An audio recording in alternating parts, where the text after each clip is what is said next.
I even sent it to my mom. Ho, ho, ho. Did you send it to your mom? I did. I sent the link to my mom. Hey, happy Friday night, everybody. Welcome back to Ribbon Candy Hooking. But Ribbon Candy Hooking, I'm here with Raven's Gate Primitives. Naomi's here with us tonight. Look at how many comments we've got. I think we might have to scroll up a little bit. Holy moly. Let me start by scrolling up. Do you want to switch places where you're closer to the... Okay, we're going to do musical chairs already. I'm going to take this enormous glass with me. Let us know if you can hear us okay. Let us know if you can hear us okay. Let's check in with all our buddies here. And we should first do cheers, my dears. Oh, absolutely. Thank you so much. We struggled so much. I know. You did it in the end. We struggled so much to get this open. Let us know if you can hear us okay, because we have the camera a little further back than we usually do. Absolutely. What have you got? Oh, this is Surfside, again, with the water, right? Nautical strawberry, lemonade, and vodka. Holy moly. Were you thinking of summer or were you thinking of Newport? Both. Okay. We'll just do a combo platter on that because, yeah, I'm ready.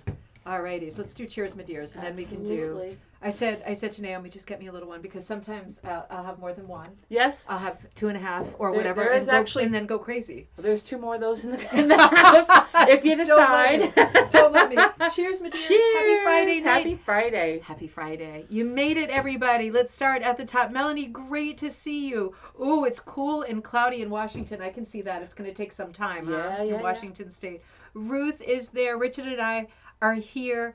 You're punching away in Missouri. It's storming with 60-mile-an-hour winds. My parents are in Arkansas. I have a feeling that they're feeling some of that as well. That sounds like very fast winds. Yeah. Right? Like, what's a normal wind? Like 10 miles an hour? I don't know. I just know that driving 60 is pretty fast, so a wind going. That's a good point. Driving 60 or the wind blowing at 60 would be considerable. I think girl math. That's a good way to relate it, though. Okay, now I can actually see. Ruth says, I'm cutting up t-shirt material to hook the Joseph's coat rose pattern. Our guild is meeting tomorrow. Oh. Amazing. That is super exciting. All of the roses that needed to get done, all of the rose patterns for the rose books are all with someone. Perfect. I know.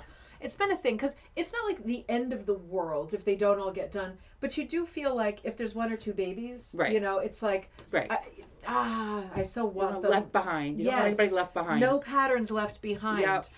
And I love that Joseph's coat. It looks like a crazy quilt pattern. I love it. Yeah, love it. Can't wait to see it. No pressure. You have tons of time. I'm so glad you're working on it. That makes me so happy. Judy, great to see you. Cheers, my dears, in Pennsylvania. You are working on binding your Caswell-inspired rug. You know about the Caswell project? I do. Okay. And those blocks are stunners. Oh my gosh, they are. You all are doing so well with that. Really, really liked them. Yeah. It came out nice. There's some really unusual ones with like color substitutions and total substitutions, like different animal, different thing. Yeah. I mean, it's so cool the way people are doing it. Yeah. I've got to firm that up. I'll let you know as soon as I firm up that whole thing with Vermont. Catherine, great to see you in rainy and extremely cold in Southern California. That's surprising. Yeah.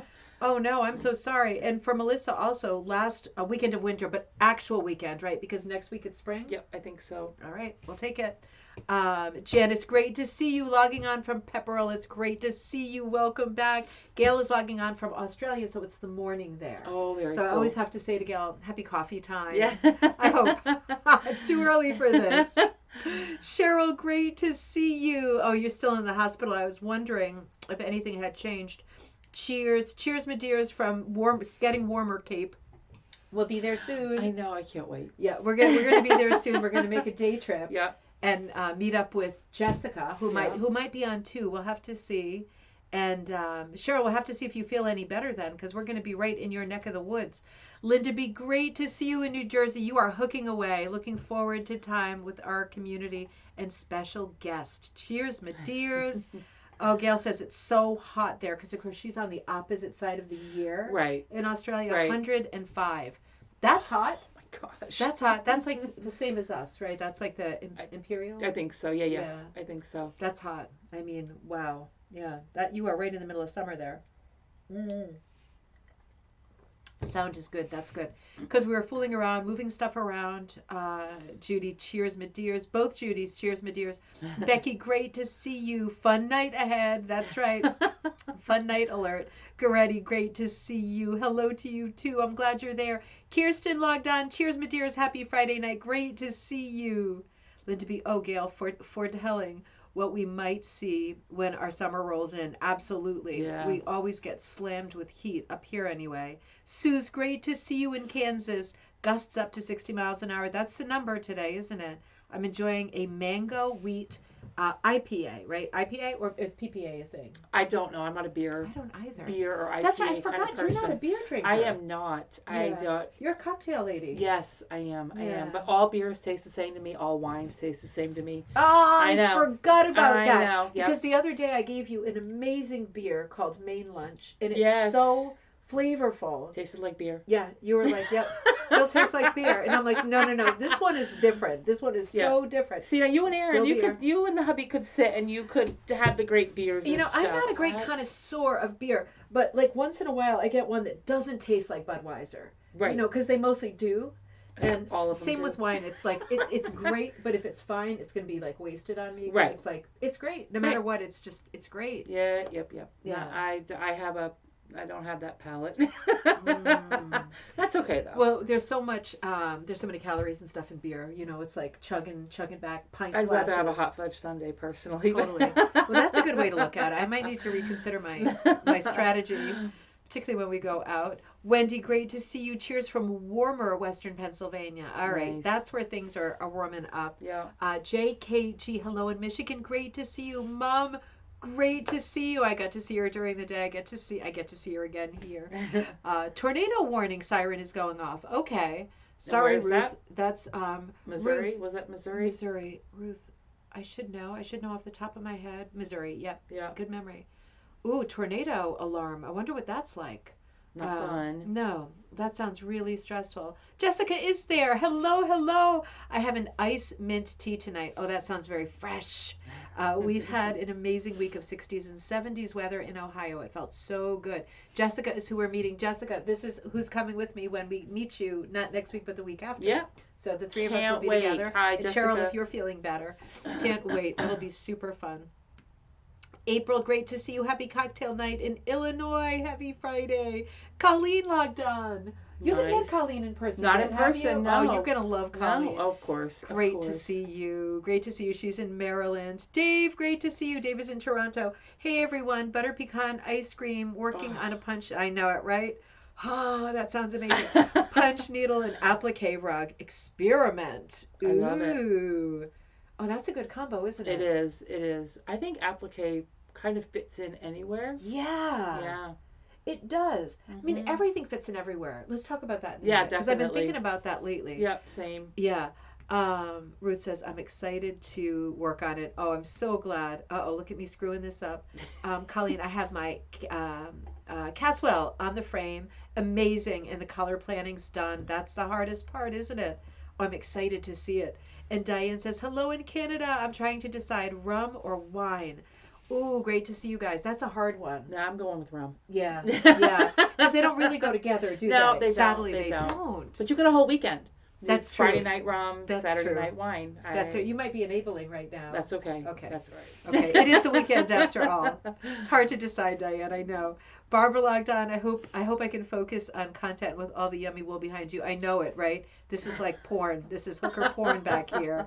It's fantastic. Joyce, great to see you. Happy cocktail night to you both. Happy cocktail night to you too. I'll keep an eye on the thread as we go along. Definitely. Oh, we are in a great place tonight. We are in Why, thank your. Now, what do you call it? Your she shed? Sometimes. Okay. Sometimes it's a, excuse my language, bitch barn. Sometimes it's a Love it when you studio. say that. You know, it just depends on the mood when I walk in. But yeah, it's my happy place. It's absolutely gorgeous. I'm Thank you. gonna show it. Let me Okay. spin this thing around. Get ready Yeah. to go for a ride. Because Kirsten made the great point. Before I do that, she made a great point that is this chair gonna break? I'm gonna switch with you in a minute. So if anyone falls, it's gonna be me. It shouldn't break, but No, we should it'll be be good. so funny if I No, fall. it won't. And I'll deserve it because whenever anyone falls, I laugh. Oh, I do too. Unfortunately. I do too. So I deserve to fall. And if I do, you should laugh. Absolutely. Kirsten said that she was curious, and maybe other people are curious. I know I'm curious about having something like this in your yard, right? Yep. Yep. So let's talk about that. Let me show you what this looks like. How big is this? It is, Erin told me, I want to say either 10 or 12 by 16. So the size of a regular deck is really, it's the same size as our deck, if that helps anybody. Here, let me do this. I know, there we go. It's got a nice, what do you call that kind of ceiling? Vaulted? I guess. It's just, I didn't want it to be closed in. Yeah. I just we left it open. Yeah, that's Get out all. Of the way here. Now we're seeing you. Yeah. There we go. There's my boobs. Perfect. And then you've got a nice piece of furniture over here. That actually came, family friend, gorgeous. she's actually family, Cheryl, that came from her home. I want to say it was her grandmother's, I'm not sure. But she was moving it out of her home, and I said, oh, I've got the perfect place for it, and it fits in beautifully. It is really pretty. And, I'm not capturing it well. Here, let me bring... That's okay, there is a video. Oh, yeah.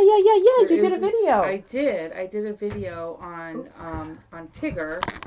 On our YouTube page for Tigger. Yeah, you did. So, and it's this room, and then plus, I am really spoiled because I have this. You have a space inside the house. I have a work room upstairs. It was our son's room. Yeah. Which also has a dormer room off of it. Mm-hmm.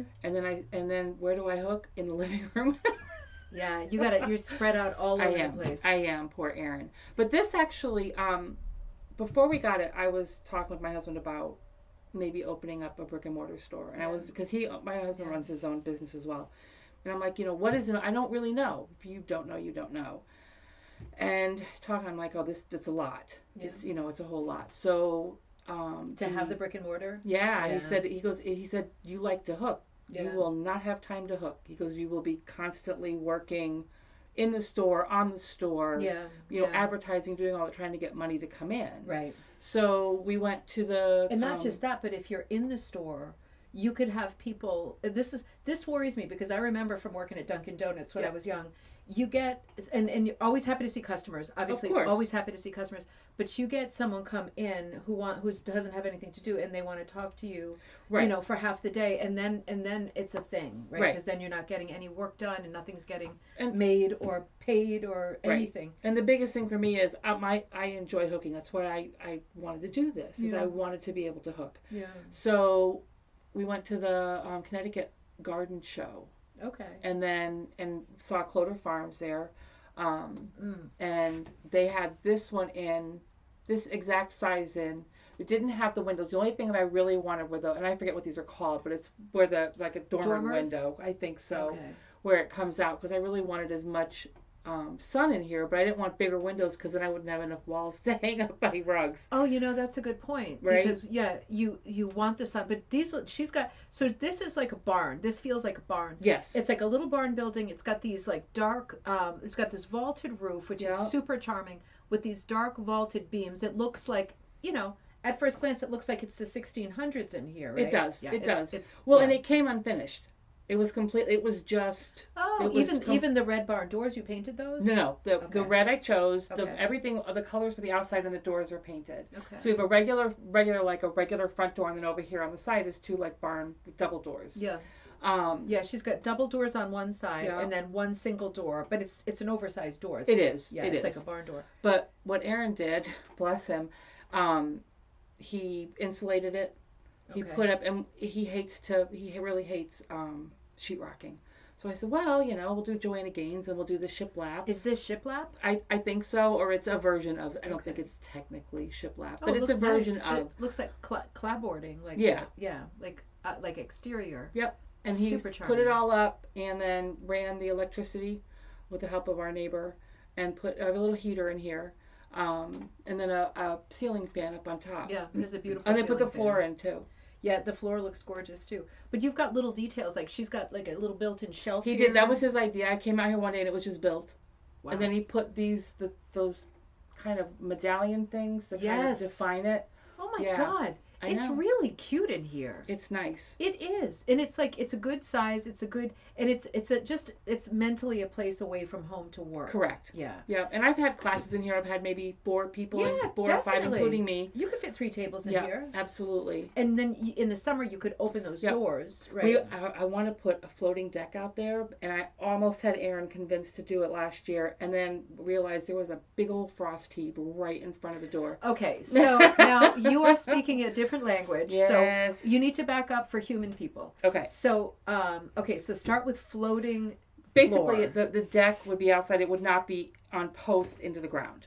Okay. Right. So like the So deck it's out just there. sitting on It's top just- of the ground. Right. It's got like you would put some kind of block. I don't know. I'm not a builder, but Okay. I'm a Pinterest expert. Everybody just Okay. so Well, that's better so than that's a builder. Pinterest. So You can dictate what you want. exactly. I can say I want to find this. So we were gonna put that out. Just I don't know what's that, maybe a 10 by 10 deck. But then I guess in cold weather, and I'm not a scientist or anything. Just so you all know, I'm not a You're person, not a but a scientist? frost heave. No, I am not Okay. a scientist. Frosty. But it's basically in the ground. When it gets cold, it will push up rocks, dirt, whatever. And so I had this big mound in front of this door. And if we had had a deck on it, it would have upended or even broken the deck. Yeah, we were talking about this in Yeah. Warren the other day with Haley. Haley, like myself, did not know what a frost heave was. So it's great to know because you never know if you're going to be on a game show or something like That's that. true. That's going to This be is your true. question. What is a frost heave? So it sounds to me like a frost heave is like, you know, when the rocks come to the surface, like Correct. they just make is it something like that? I think it is, and it has to do with the ground freezing Okay. and this expanding, and I don't know. Pressure, maybe pressure. Yeah, I don't know. Yeah, maybe next time a frost heave comes, you should check because maybe there'll be like a treasure chest. I right? should. Wouldn't that be yeah. a good frost Because heave? it's all gone now. It's just mud. Because now we're into mud season. No treasure chest. No treasure. But I will check next time. Might as well. I think so. Yeah, I you think never so. know. But I love the idea of the floating deck. I do too. Well, what I said, I told Aaron when he saw it, he's like, oh yeah, we can't do a deck, which, okay. But I said, well, in the fall, we just upend it and put it on the side of the house. And Yeah, move it. Lift, yeah. And just have it sitting there, let the ground do whatever it wants Yeah. to do, and then put it back down. Yep. Pull the treasure chest up. And then Exactly. put it I'm back a down. problem solver. Yeah.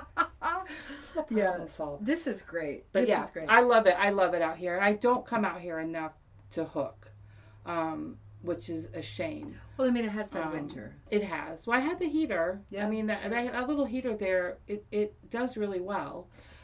In your mind, when you come out here, is it to fill orders? Yes. Okay, so it's Yeah. like it's your work spot. It is. It is. And this is Yeah. basically my booth. Yeah. Um, And Midsummer Murders is not going to watch itself. it's not, but I from do here. have this laptop that I can run Tubi on. So Okay. it's funny. I was watching it today when I was doing kits upstairs. I have Midsummer Murders. Yeah, you haven't streaming. talked about Midsummer Murders lately. I wondered if you were still watching it around the clock. Of course. I know, right? What's not to love? Well, Over Tubi and has over. the Midsummer Murders live stream. Mhm. It just goes, and I just turn it on. I don't have to It worry does. about clicking anything, and it's just on. Oh, it's good, isn't it? It's never Love it. bad. I It's want to never live bad. there. I want to live Yeah, there. we should take a trip. Once Once planes stop falling out of the sky, we should take a trip. I got to go down to Arkansas. So yeah, I'm hoping the planes quit falling out of the sky. Yeah, I know it is a worry. It is a worry because we did talk about taking a nice trip over there. I think we would. I think we'd have a enjoy it. Oh my blast. God, we would. We would. My sister's going with her husband, and I think friends to Scotland and Ireland. I love And I'm both of those very places. jealous. Yeah. Well, let's go as soon as we feel good about it. I think again, we let's should. go. I think we absolutely should. Yeah, we could find a lot of stuff there, like the yarn in Ireland, all the wools and stuff. I mean, we would find lots of supplies and stuff. I think to keep us happy. Probably ship everything back though. Yeah. I don't know if we could afford the suitcase The extra charges. suitcase. I know. I don't think we could. But yeah. No. Oh, I agree. I think I'm ready. Yeah, me too. Me too. I'm so inspired. So what should we talk about first? Tigger. Let's talk about Tigger first. Yeah, definitely. Yeah, because this has been a huge focus of ours lately. Naomi's the treasurer for Tigger. I'm the president for the current board, and Colleen, who's logged on, is secretary. And then we also have Rebecca, and she's the VP. Yep. And we have our buddy Haley, who you see us with a lot, who's doing, what would you call Haley's job? Like technical prowess, like knowing how to use the computer? The technical magician. Yeah. Because if we say, oh, we would like ABC, all of a sudden something appears. Yeah. And then it's like She knows how to use the computer. She does. She does.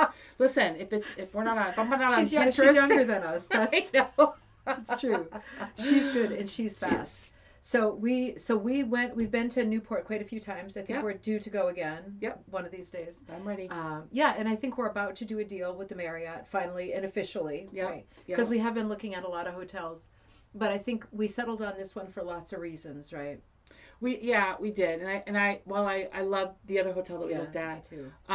it was very quaint. I think that the Marriott is going to give us the space that we need, and I was a little worried about the streets and stuff walking Right. from the other because Yeah, it was it's true. It gonna was be a more lot of- rugged. yeah, Yeah, it was yeah, more uphill on cobblestones. I yeah, mean, there's sidewalks, of course. But yeah, the Marriott is on ground level. It's on water level. Yep. I mean, it's ocean view all the way around, so it's in that way it's great. yeah, And it does have like unlimited space. You know, yeah, we'll do like a buyout, and we'll have all of the rooms so that there's tons of places to give yes, classes. But all of the rooms were remarkable. I mean, either they were really really big and could be broken up into smaller spaces. yeah, yeah. None of them were tiny. I think all of them were like 15 or more people. Oh, absolutely. Yeah. I like that they had the tech people there on site. Yeah, it's a big thing to have the tech people because guess what? It's not the best time in history, right? I'm going to say Yeah. it. So Yeah. we need to think about when we run Tigger. It's not until November of 2027. But when we do, we are going to want to, several things. We're going to want to offer online classes, Yep. live classes, Yeah. and just for the people, I think, for the first time who come to classes, for example, if you're learning how to make one of those what are those buttons called? Dorset buttons. The Dorset. Oh, Right. yeah. Like something like that, you Yeah. really want the camera to be focused on the teacher's hands. Correct. Right. Very close up. Because you can't possibly see, right? You can't possibly see. It's not the kind of, there's going to be a lot of small fiddly things Oh, that, sure. you know, because it won't be all rug hooking. It'll be a lot of rug hooking, but it'll be a lot of other stuff. And Yeah. I think we Yeah. want, I think at this point in time, we want cameras focused on hands Yeah. so that everybody, no matter where you're sitting, even if it's like in another country, you're seeing what's going on. Oh, and you're absolutely. happy with what you got. So yeah, we got our work cut out for And I was, us. I was wondering the other day, are we going to record, like, to save those classes that are going to be online classes? That might be a thought as well. We'd have to, of course, let the teacher know and see if they're okay with that. But the way that we're looking at Tigger to kind of be a thing, right? Yeah. An entity, I guess is the word. That's why it's taking some time for membership, is we're registering it as a legal entity. And I've said before that because of all the things that are going on in the world right now, we won't start, but we know No. what's going on. Everybody knows. Everybody knows. And yeah, there's more difficulties more layers of difficulty and stress that there have been historically Correct. with putting up this event. And so we have put together an auxiliary board. I'm only waiting for one country to chime in. I'm waiting for one more country. Good. But there are representatives from all of the participating countries, and it's just another way of making contact with people in other places to say, what do you got going on? Like, what's going on in Australia, right? And Gail, what's going on in Australia? I have like one person who's a Tigger member in each country, participating country. So I can say, what are you guys doing? Are you going to like any shows? You Right. doing any classes? What have you got going? Because we'd love to see photos of what you're doing in another part of the world. The rugs always look so different, and I find it Yeah. amazing that this is an art where it's almost isolating sometimes. If you're hooking, you're at home or you're wherever you hook. It's typically something what you're doing on your own, unless you go to some kind of a meeting or something. And I think it's easy, and it is, I should say, I'm not going to speak for everybody, for me, to think, okay, it is 100% wool, it is this, it is that, Right. and it looks a certain way. Yeah. And then when I see something from Australia or from Ireland or Japan, I mean, that I've seen some online that just blown me away. Yeah, And it's like, wait a minute. I know. You know? It's like apples and oranges. Yeah. And alternately, have you noticed that when people are in the same guild, often the style of work Yes. is similar? Yes. It's like getting your period, right? If Yes, you're like gonna have everybody. it's like it's sorry. Or it's like you know, it's like when you're a kid and you go to a certain school and everyone wears the same kind of jacket, or they roll up their pants the same way. Not exactly the same, but there is like a flavor for each guild. Oh, you know? Sure, there is. And I think that's so interesting because it's like it's also the same when you drive around and like at Christmas you'll see like one house has a specific kind of decoration, and so do the neighbors. Like that one street sort of made this unified decision to do a certain kind of like light display. It's infectious, right? Like you're learning and being inspired by other people. And if we don't have contact with other people in faraway places, we can't learn and be inspired by them. Exactly. So exactly, it becomes stagnant. It does. And I think that's one of my worries is we're not bringing in younger people. It's a big worry. You know, into rug hooking. Yeah. And I think that this might be something where they, you know, because you look at somebody, you know, that says, well, you know, I like rug hooking, but I don't want to make a flower, or I don't want to do a primitive bird. Yeah. Legit, you know, I don't want to do Easter stuff, right? But maybe they want to do something else that's more contemporary or that is more reflective of their growing up or whatever. Yeah, fill in the blank. I feel like because you and I both teach. Yeah, I feel like it's so important, and it's just my opinion. It's just my opinion, but I think it's so important for teachers to make it very clear. Like sometimes, like when I taught last week, right? Yeah. Somebody said to me, "Is the idea that when you're very good, you then design your own patterns?" And I said, no, of course not. The eventuality of it being an experienced hooker is not necessarily that you want to design your own patterns. Right. Maybe you do, maybe you don't. But that's not the natural conclusion of like your learning, right? You're practicing, you're learning, you're getting better and better. That doesn't follow, right? It might be, you know, I said some people are just like shoppers, right? Yes. I am hugely like this. When we go to Haley's, I'm always shopping. Oh yeah, there's absolutely. Like something wrong with me. But like, yeah, I have all the same stuff, but her stuff is prettier. It's like going through her closet, right? It's more fun. Right. So, you know, it's like we all have to figure out what our way is. And I think it's the job of teachers to say, listen, you don't have to do a leaf that way. Right. Right? What you're doing absolutely looks like a leaf. If this is the way that you like it, right? If I'm showing you this, and it's like super realism, and you're still doing that, that's a pretty good sign that you like that, right? Right. Because you're not asking me to help you put 75 colors of green into the leaf. So it's a pretty good indicator that you like your leaf and your flowers the way that they are. I think teachers have to respect that. Show everything, right? Show a little bit of everything so that people have a sort of educated voice and they're making an educated choice. But I think to steer people away from doing very graphic or very primitive work that's very folky, just because you as a teacher want to teach them all the things, I think that's a weird disservice. It is, and also when people ask me, like when I do the fiber festivals and stuff, people will say, well, is this easy? Or should I get the smaller kit, for example? And I will tell people the only reason I push the smaller kit is because if you start hooking and you hate it, it's easier to finish an 8x8 bird that you can hang up and say, I did it and I don't want to do it again.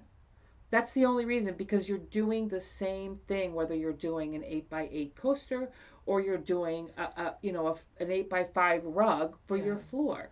It doesn't matter. You're pulling loops. It's just deciding, is this something that you like? But I think it is important that you love what you're doing. Oh, absolutely. Because I think everybody's so much more committed to their first project. Yeah.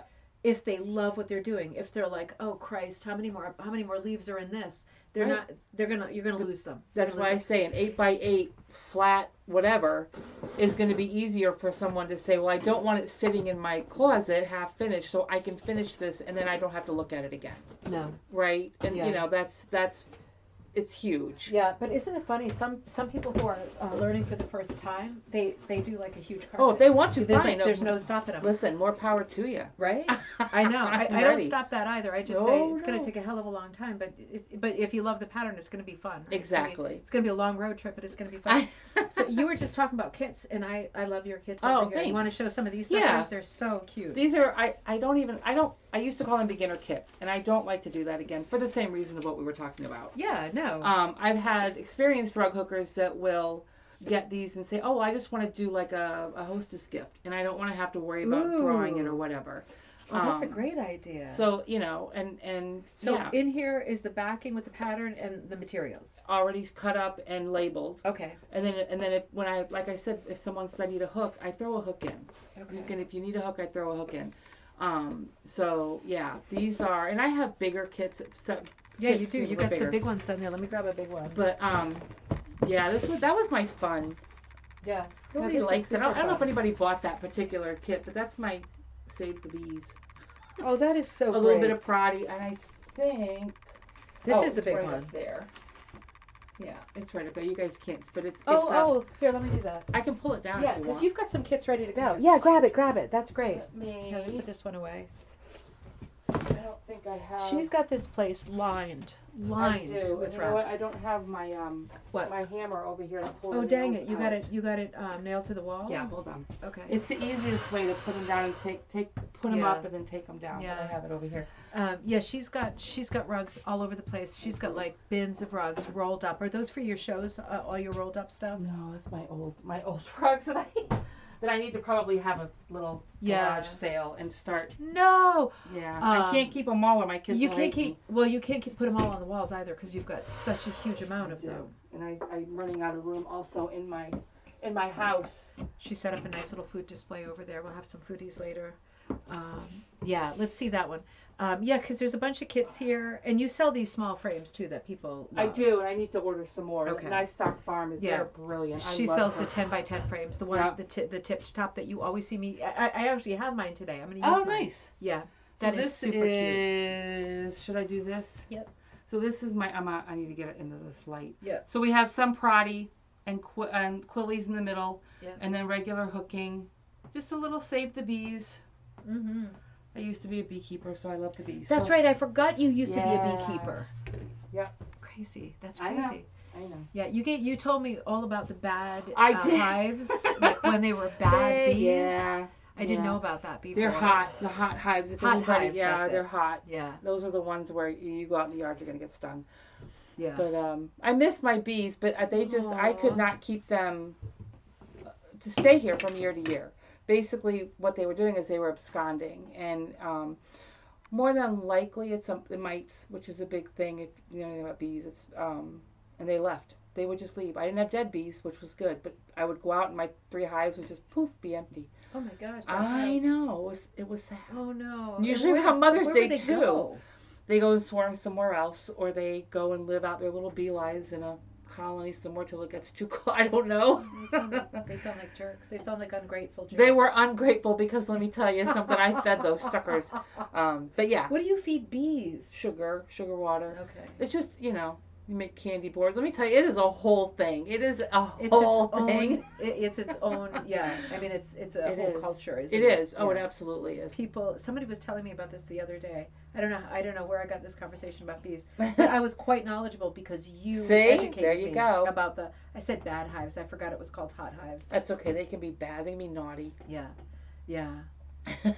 Oh man. So what else should we talk about? We have so many things to talk about and to look at. So we talked about Tigger. Enjoying sitting here. I know it's nice out here, isn't it? Yeah. And I even turned the heat off, and it's still staying warm, which is nice. Yeah. Because I think the temperature is amazing. Yeah. Highly recommend putting one of these in the backyard. Do you need a permit or something to put this? You back do. Here? Yeah. You do. Or if someone can see it. Yeah. I mean, you can always sneak them in. I would never ever advocate doing that. Yeah, of course not. Of course not. But when they brought it in, it was very funny, and I have to say this is that they brought it in, and I have never seen any of this moving of large structures. Yeah. They had 2 of them. They had mine, and they had like a light blue one. And of course, my brain goes, oh, maybe I would have liked light blue, but no. Of course. So they dumped the light blue one like in the middle of the street, and then they backed it down. It was on a flatbed, and one guy gets out. And he has on his like belt here this remote. He gets out and he starts hitting the remote, and it moves the thing around, and it shimmies it down. They had come out a week before, and they had put a gravel pad down, shimmies it down on the thing. We're talking maybe 10 minutes. That's crazy. And he was headed out, picked up the other light blue one, and then took off. That's crazy. And I'm like, wait a minute. I can't even turn the TV on with the remote. Like, I can't even find a channel. I can't. I average 20 minutes with the remote trying to find something to watch every single time. And he gave just you a house. Yeah, he just came out, plop, and he was gone. Yeah. Peace out. And it was, I mean, it was amazing. It was amazing. And I had my studio out here. And then poor Aaron. Then he had to. The work started with the the work started with him, but he did such a great job. Yeah. Out here, having it come out bare bones. I mean, it had the subfloor on it and everything. But what's nice about something this small is like he went to a flooring place, and I said, look, I just don't want a dark floor. Yeah. And he went to a flooring place like, well, this guy ordered this X amount, and he brought this back, and that's enough to fill, and it gave us a huge discount. Yeah. It's just a stick, that's a good stick floor. Yeah, but I mean, it looks like old wood. Yeah. I mean, it looks fantastic. And he put it down. Yeah.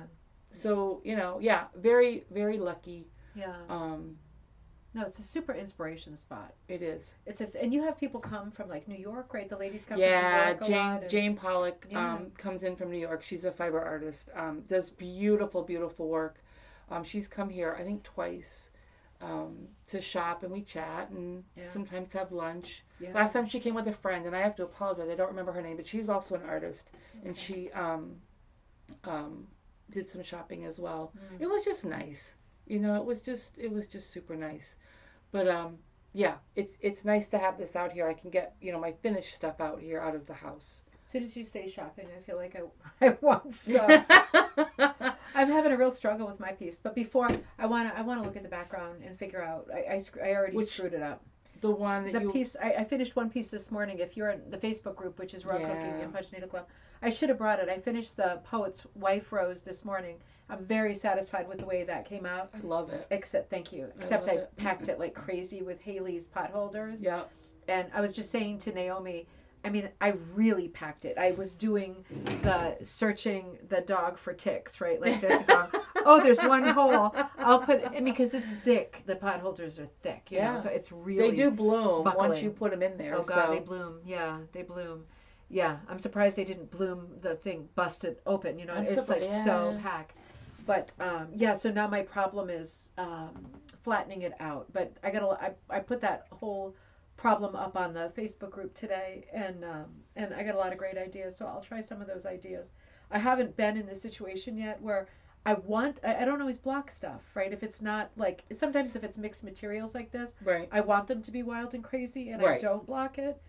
In this case, because I packed it so much, I don't want to have to rethink that or rework that. You know what I mean? I'm done. Like, I'm finished. Yeah. So I'm looking for and the thing is, the pot holders are nylon. Right. So it's not like they're wool. Like, nylon doesn't have a memory. You stretch it and it stretches back. So it's not like I can press it and it will necessarily stay.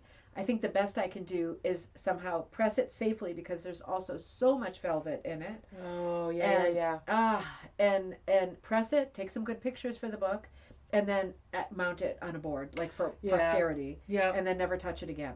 And I would say that I learned a lesson. No, we don't. I'm not sure I learned a lesson. We don't. We'll do it again, because I hook very tightly, and I block everything. I hook very tightly. Well, I mean, you pack. I'm a packer. I'm a packer. packer. You said you should move to Wisconsin. I know, but I block everything, because if I don't, they're gonna curl right up. Yeah. And then you've just got something that you can't put up. That's true.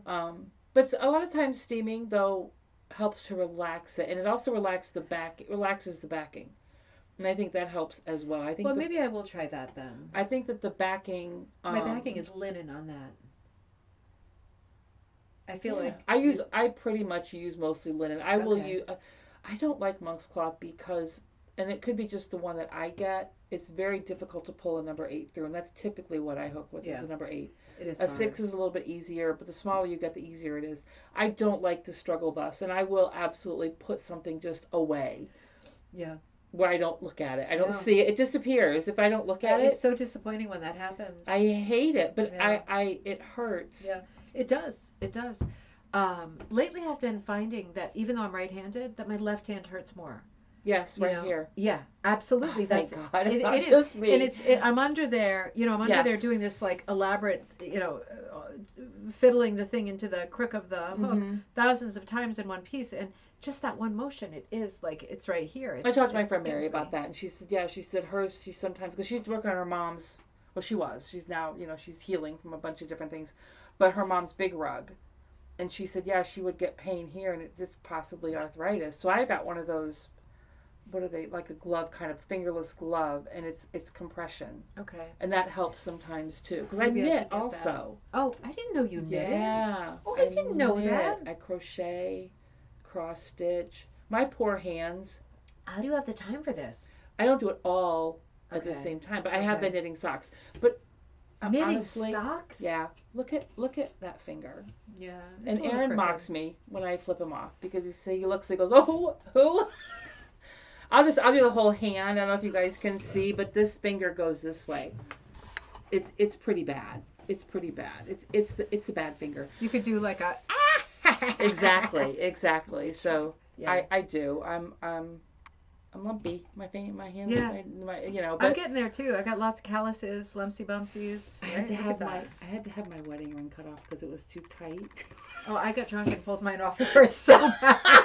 It hurt so bad. My finger was like turning blue. I couldn't get it off. Yeah. So I had to go to a jeweler and they had to cut it off. And I'm like, wait a minute.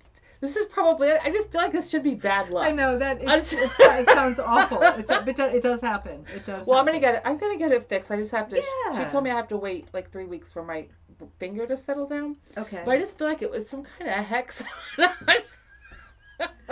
No, Aaron is great. It doesn't mean anything, right? It doesn't mean anything. I think part of it might have been hoping after having to build this whole thing, because I get some pretty good ideas sometimes. So yeah, ideas that keep him busy. They do. Yeah. They do. The poor honeydew guy. ideas. Yeah, it's not great for him. Well, hey, there's always, everybody's got to work on both sides of the team, right? This is true. If mama ain't happy, there ain't nobody happy. Exactly. Right? Happy wife, happy life. That's it. Somebody's made that as a rug, surely, right? I hope so. And if it's not trademarked, maybe I'll make it. Gotta check the trademark. That would be really good. Before I forget, tell about all the stuff that you've got coming up. Because I will totally forget. I've only got one set more. I had to get my calendar out for this. So it is definitely the beginning of show season. We have in April, if you're in Connecticut or near Connecticut, we have on April 26th. It is a one-day. It's the Connecticut Sheep and Wool. It's at the North Haven Fairgrounds. Yes. I went to that one last year. It is small, but it is loaded with vendors. It is. Yeah, it's like chock full of vendors. I forget if it's all Haley vendors. does that one or not. I didn't see her there. I don't think last so. Year. I know she used to do New England. Yeah, I saw the Nutmeg Atha had a stall. Yes, because they're not technically selling anything. They do have rugs from past members. Okay. And that they do sell there, but it's really it's like nonprofit, right? Okay, it just goes back into the thing. So the Connecticut Sheep and Wool allows them a free space. Oh, that's very nice. Yeah, it is. And those women are a hoot, and they always come and check on me to make sure they are can go get something to eat, go to the bathroom, whatever. Yeah. But if you're near the North Haven Fairgrounds, it's again April 26th. North Haven, Connecticut. So that's it's between Hartford and New Haven. Yep. Super easy to get to. It's very up easy, a main road. Easy parking. Lots of parking. Yeah, and the one area that I would say that fair is weak is the food area. Yes. There's not that much food there. There's not. They bring in food trucks. Yeah. There is a cookie one, and I forgot the name of it, and they're a little pricey. The cookie one is amazing. They are amazing. We bought a lot of cookies. Yeah. We there had was cookies for lunch. There wasn't a huge variety of food, so that's something to think about. But it's like two huge barns or hangars kind of filled. But there's lots of restaurants yarn. too that are along that main strip that if you wanted to go in the morning, there's a really good like a bar, like a kind of Italian restaurant / bar. Do you mean there. like the Midway at the fair? No. Okay. I mean like when you leave. Okay. So you could get something. It is an snacky. area that has that has because quite a I lot. just flashed there were some food trucks. It's It depends on how much you want diarrhea, right? Because it's like that kind. It's seriously like that kind of thing. I pack my lunch. I bring a lunch. I mean, it's all delicious, and maybe it's okay like when you are on your way out. True, that is true. If you're taking it to go, it's that would very be great. rich, fair food. It is, but it's good food, and those cookies are just they're so good. It's criminal, and I need to grab her. It's a fun fair. I had fun there. There are other things happening. Like there were other kinds of fiber people there too. Oh yeah. Who are doing different kinds of weaving and lucette and like old forms. Yes. Of all kinds of fiber arts. Absolutely. Keep going. So now that's on April 26th, and then I have in May, so it's May 14th to the 18th, is the Green Mountain Hooked in the Mountains. And this is the first year that I'm going to be there. It's a hook-in and a rug show. They are, this guild and this group and this family, it really is, Green Mountain Hookers is a big, my understanding, is a big family run group thing. Yeah.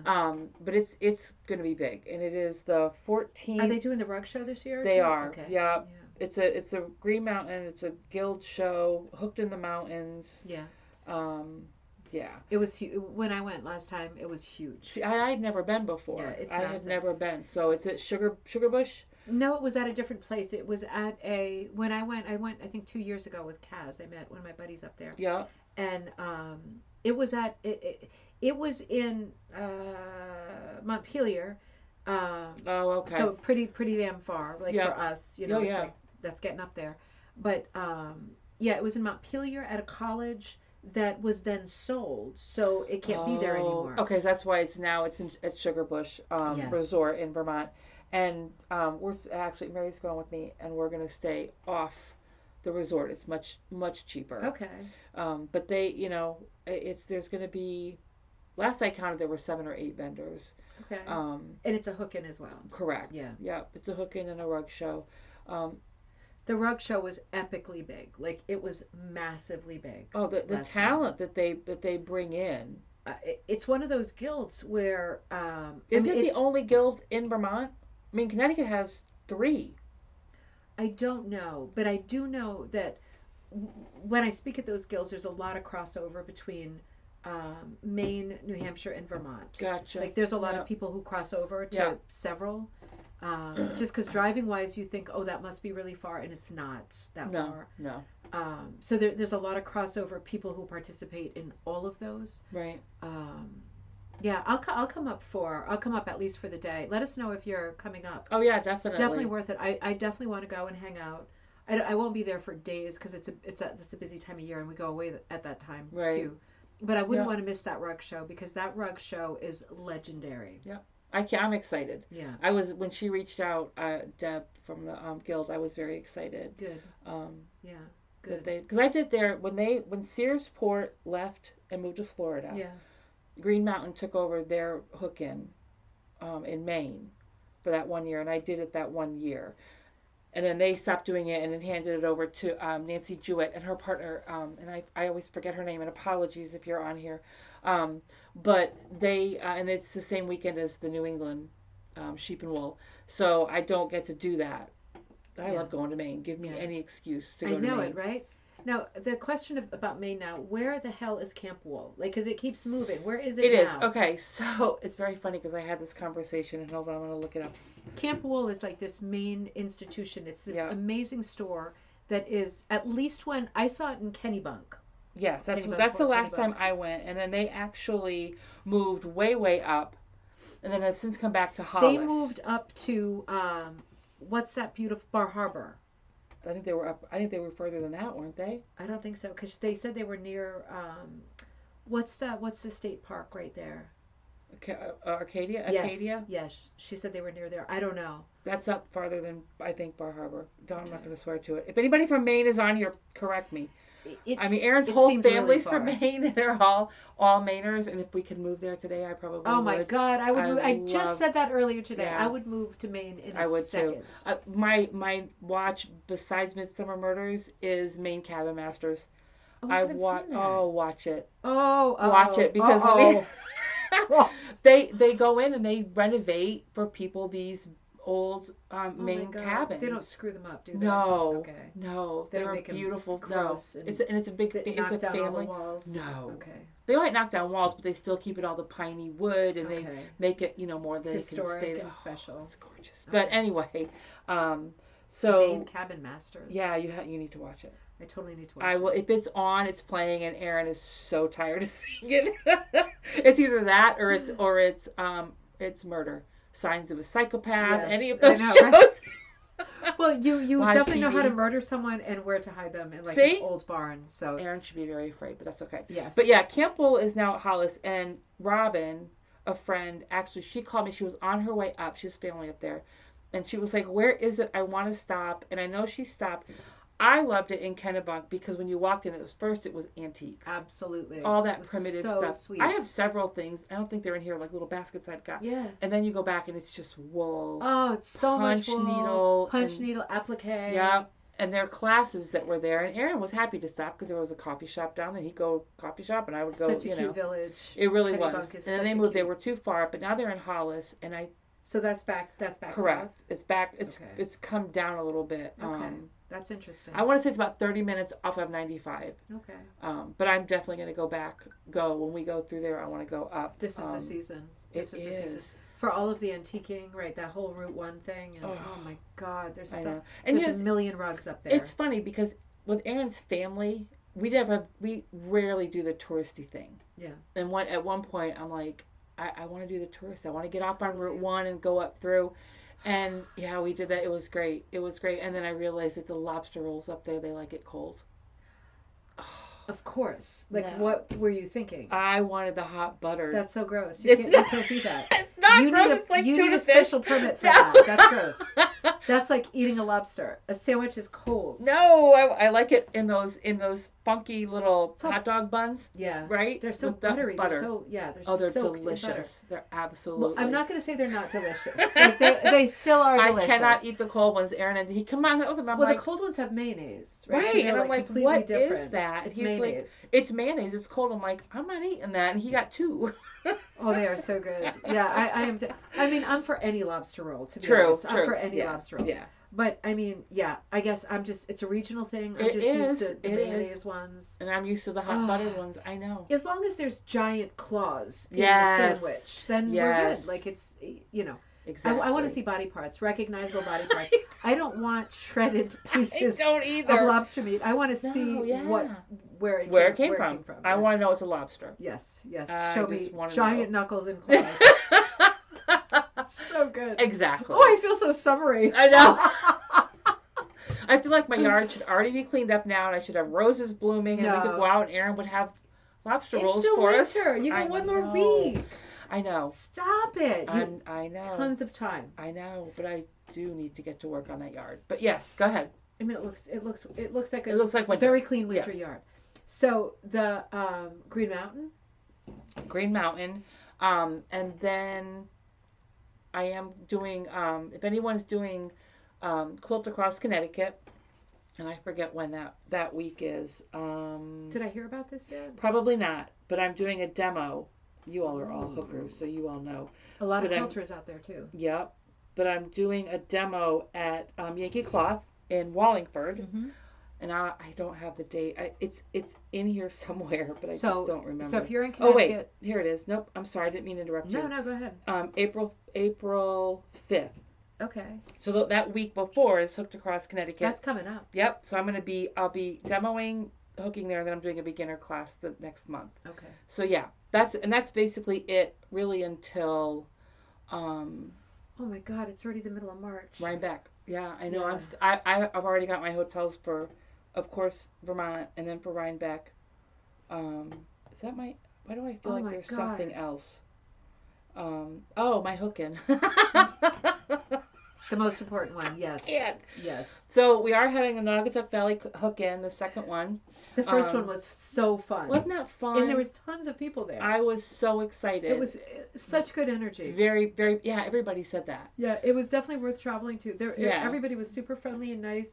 There was lots of energy. There was lots of people there. Everybody was doing very different work. Everybody was friendly. Yep. The food was amazing. Thanks. I still got to talk to Jessica about you. But Yeah. Excuse me, which I will. But yeah, we're doing the same thing. It's just Yeah. going to be the same thing. It was great. I know that I'll be vending there. Of course, I'll have my booth there, and then Haley's going to be there. I'm Amazing. so Haley Perry from excited. Loop by Loop. And yeah, I want to find a couple more. Yeah. Hopefully, and you will be there Yep. whether you're hooking Yep. or you don't have to. I've already told you, you don't have Yeah. to sell. You don't have to bring it. You can just bring yourself. I'll see how it goes. I'll see what else is going on We'll at just that have a moment. table, and if you want to throw Yeah, some we can books put some up books there or out there, whatever. some magazines. Yeah. And, yeah. I like to socialize. I rarely get to socialize at these kinds of things. And I think I'm that's always important. like jamming. And then I miss it. And then it's quiet and then everyone's gone and I've missed the chance to like hang out. Right. You know? And I think that this would be a good time to do that because a lot of people wanted to talk to you last year. Yeah. And I loved everybody who I talked to was super nice, but I didn't really get a chance to mix and relax, And I think that maybe you should just do that this time. Is just come in to hook. Yeah. You can just throw stuff on a table next to my booth, and people, But I yeah, like we're gonna to do it in fool this. We're around. gonna do it in the same place, and I'm gonna do all the forms and stuff on my website, and they'll be up by Monday. Okay, so they'll be on Ravensgate Primitive. So that's gonna be you're doing a lot this season. I know. But it's fun. Yeah, it is. I know. And you put together such a nice like display when you show up places. Oh, thanks. It's like super professional. It looks great. A lot of that I set it up in the garage before, like before Green Mountain. I will set up because I have like a double booth. Okay. So I'm not quite sure how things are going to fit. But I usually set it up in the garage, and then I have to rent a van. I need a bigger van than Aaron's van. My husband has a small one of those sprint vans for his work, and he usually will just drive me up in that. But I need a bigger van because all of this stuff has to fit in that van and get up there. Let me drive my van into your heart. Yeah. So yeah, but and it's fun. I like when they come into your booth, I want them to feel like they're in a shop, like they've come into here. Yeah. Do you know what I mean? It looks like a shop. It's like so well organized. Everything is organized. It looks so professional. Thanks. Your stall is amazing. Well, thank you. Yeah, it's amazing. It looks like this. I don't know how you recreate it. Like it is. Well, I just came in here and just said I want it to look like the booth. Yeah. I want them to kind of be interchangeable. And I tell people that when they come because people can come here and shop. Yeah. I just need a phone call or a text. Yeah. A warning, or else you're going to get me in my pajamas with my dog. Yeah.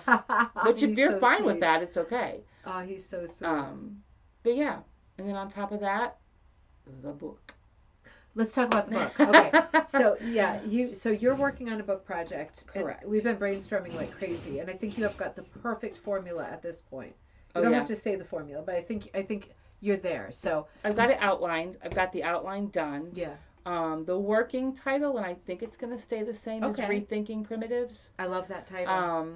And it's basically an overview would be really being able to do primitives how you want them. And if you want them in those dark colors, then do that. Yeah. But I think, again, when we come back to people coming in and saying, I really like that fill in the blank, the bunny or the horse or the whatever, but I don't want it in antique black and brown and dark. But if you're purchasing a pattern, maybe you don't want to change it or you don't feel comfortable changing it. What I want this book to do is kind of give you permission and then give you ideas. Yeah.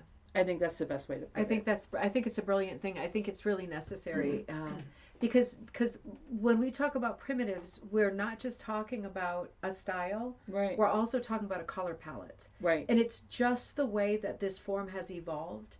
Is you say primitive and people are thinking dark browns, maroons. It's just the way that most primitives look. Not all primitives. Correct. And not all your primitives, but most primitives. And now it's time to separate those two ideas. Agreed. Like a primitive is a cut and it's a style, but it doesn't have to be a color palette too. I always because I learned to hook from YouTube. I have until I went and saw Benita for my fine shading class. I had never taken a class. So in my head, primitive was a cut size, and then what I would say would be naive, a naive painting, right? A naive pattern. And then it took a little while, and I started seeing the very primitive, the very darks. And I can tell you right now, I cannot dye an antique black to save my life. It always comes out purple. Really? Really? Yeah. Where's your blacks? I don't. I don't have any. Stop it. I don't have any. Okay, you have every other color I have imaginable. every other color, but I will be. I will have the blacks and I will have the browns Yeah. when I do the book because I want to do examples, right? I want to have the examples of the dark. You want to show every kind of variety. Of course, and I'm not saying it's bad. I'm not saying that No. that those dark color palettes are bad because I like them. I like tons of them. Some of these primitive artists, and they come up with these very cool where you look at these rugs and you're seeing every shade of black, every shade of brown, and there's some greens. You've got some really deep, deep, deep blues. Yeah. And I like them. Yeah. But it's not necessarily something that everybody wants to do. Right. Right. So I think that giving people kind of that permission to say, you know, I really like those that like the what is it, Mary? I'm gonna say it, Magdalene. No, what is that? That she does like she did like there was a book on her. The dogs and the horses, the animal. Magdalena, right? Yes, thank you. Yes. Seeing her. You were just going slightly more biblical. I was, and I don't know where the heck that came from. Weird, but Easter. anyway. So we're almost at Easter. Yeah, true. But I think that if someone says I really like that particular motif, but you know what? I've got a lot of T-shirts. Right. I've got a lot of fill in the blank. Yeah. These colors of wool. Yeah. You know, you want to give someone, and I know like, and a lot of people are say, well, I'll do it. Yeah. But like me, it's kind of like, oh, you know, they're supposed to be that dark kind of dreary color. Yeah, and they're not supposed to be anything. Right. They're supposed to be whatever you want them to be. And so I think it's kind of giving people ideas, not necessarily to look at the book and say, I'm going to do this. I'm going to do exactly what she did here, but say, oh, look, she did this. Now I can go do, and then, you know. Absolutely. Because it's not, I mean, it's not about like a book like this, or, you know, we keep having conversations these days about sort of de-engineering or reversing our ideas about what this craft is. And it's not about upsetting the cart. It's not about rewriting like the history of the. Correct. It's just about looking at everything and saying, listen, we've been teaching in a certain style for 100 years, you know, almost like, you know, 70 years. Yeah. And we can rethink some of these assumptions, right? That a primitive has to have a lot of brown, or any of these assumptions. We can rethink them without throwing the baby out with the bathwater, right? Because the cut is great, the motifs are great. The lack of perspective, just the kinds of designs one would expect to find under the primitive umbrella. You know, a lot of people love that style, but they're like, man, I'm done with the browns and the antique blacks. And I think that's when I named my business, I didn't realize it was a color palette as well. And I got worried after about a year because people were coming to my booth with the expectation of seeing the same patterns that I'm doing. They're all primitive patterns, but in those darker color palettes. Yeah. But then I was having quilters and appliqueurs just clean me out of this wool because it's every color under the rainbow that they can, you know, they can do. Yeah. So, you know, I think that I kind of wanted to bring rug hookers in as well with that. Yeah. So it's going to be fun. Yeah. And I will be recruiting hookers. Yeah, she's going to need some hookers for that book. Yeah. Because there's a lot of chapters that need hooking. I think it's going to be such a helpful book to have in the market because I think just, again, enabling people, giving permission to do different color palettes but still work in a style that they love. Primitives are great, I think, for beginners. I will always think that. Oh, absolutely. Even though the twisting is more and what, you know, everything, it's the same stupid conversations over and over, but at the end of the day, you rock it through a piece and it looks folky and it looks great. Yeah, absolutely. You know, it looks like a nice early piece. It's just so cool to be the author of a piece that quickly, and you get there with the primitives. Yeah. But yeah, I think this is going to be such a lot of fun. Just opening up that conversation for people and breaking down, like in an academic way, in a scholarly way, breaking down what is a primitive, what are you expecting to see, but what might you see? Right. Exactly. And still a primitive. And the thing is, I don't want to say that those dark colors are bad because I look at some of these artists and it's like, the colors that you're putting in here are amazing. Amazing. Yep. But then again, if you live in a house where you don't have those dark colors, where you want the brighter colors, or you don't want wool. I mean, how many people do we have that they start hooking and they realize that they have a wool allergy? A lot of people. I mean, and that never crossed my mind. No, me neither. But then there are people that are saying, yeah, I can't touch wool, hives or whatever, and start with the t-shirts or start with the cotton quilting fabric. Yeah. Fill in the blank, anything, Mad Libs. So yeah. Anything. So hopefully this will help that. I think I hope. I think it sounds great, and I love the title. Yeah. It Thanks. says exactly what it means to do, Yeah. which is what you want. So yeah, I love talking about it. It's going to be a lot of fun, and the patterns that you've described so far are beautiful. Yeah. I've actually got fun. some of them hooked up over there, but yeah, I'll keep them.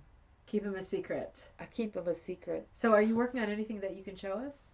No, I'm actually now putting kits together. Ah. I will here. I'll show you the two smaller Ooh. kits. The two. These are so easy. Oh my God, those are so cute. My little bluebird. You can look at my little bluebird. Have I got him the right way? That's a fun one. Yeah, that one's. Let me tilt him for the color. So fast. And that background is a primitive color. That is absolutely. A mottled brown. Yeah, dark brown. That is super cute. And then we got our little twin flowers. This background is actually off the bolt a blue herringbone. That is so cute. So the first one was bluebird, and this one is twin flowers. Yep. All right. So these are kits that I'm not really great at naming. No, these are. But yeah, these are kits that I've already done. I love twin flowers. And then this one. I like bluebird too. I'm gonna have something, and I'll show this just because I won't have this exact thing in the book, but something that people can use is stencils for your motifs. Yep. I'm not a drawing artist. Okay. Yeah. When I drew this, come on, you can see I call it blob flower. I love it. It's just it's a funky flower. But this is a stencil that I got on Amazon. And it was and I just used I had some mottled yellow and then different yellows and then the blue. Yeah. This is a stencil. You put it on, and this is monk's cloth. Yeah. If you put it on your backing, you trace around it, and then you start hooking. Yeah. That's going to be one. And that is just a kind of a preview of something that if you want to do your own motif, this is the way to do it. That's a great, yeah. I mean, why not? There's 100 other places you get them as well, but yeah. Yeah, or cookie cutter or whatever. Cookie cutters. Yeah. No, it's great. It's great for people to be able to lay down something that they think is interesting and hookable. And if you have a lot, if you want to do a hit or miss, that was fun. That is a cookie cutter. That is super fun. I saw you posted this in the Facebook group, right? That's a cookie cutter, that bunny. Yeah, and I just put bunnies all over it, drew my squares out. That is so fun. So fun. I love repeat patterns like this. I do too. And I love it when geometrics are like interrupted with something else. Yeah. That is super fun. So that was fun, and I have so many extra strips that I can't. Is this a kit as well? No, okay. That is not. Just because I just kind of put it up and said, listen, if you want, I'll draw out, and I'm gonna actually put this bunny in my files. Yeah. People can get it, and then they can do whatever they want with it.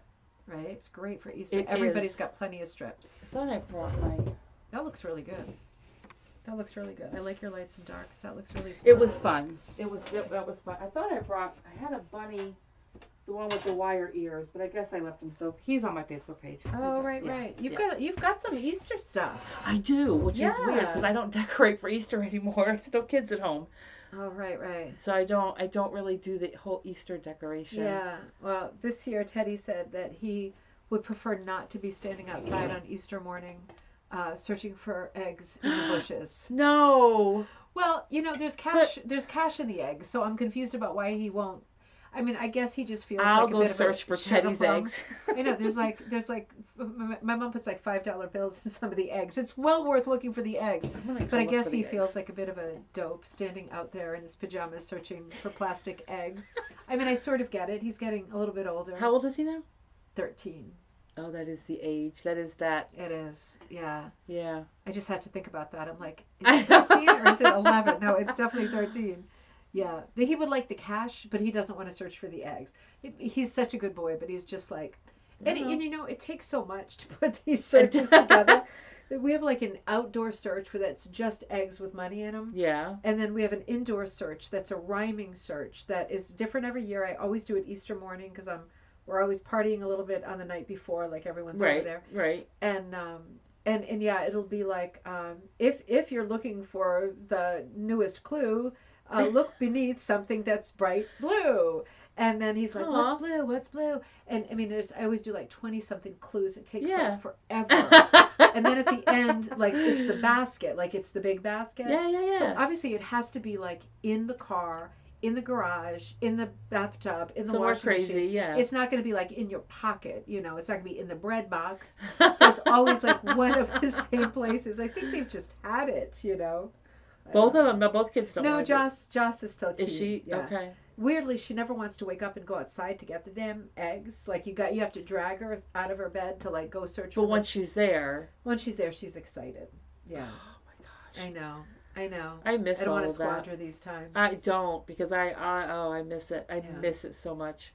I really do. It is fun. It is fun and funny. And when I think about the ways that they were gullible when they were young. Oh my gosh. Oh my God! One year when I buried a treasure chest. Stop like it. In the beach where we go on Cape Cod, I buried it, and I put all these clues all over the cabin that were supposed to be from a pirate, and the clues brought them down to the X marks the spot in the sand. I mean, they were little, and they dug up the chest, and it had a bunch of candy in it, which was incredibly like contemporary candy that was not expired, and they still thought it was like hundreds of years old.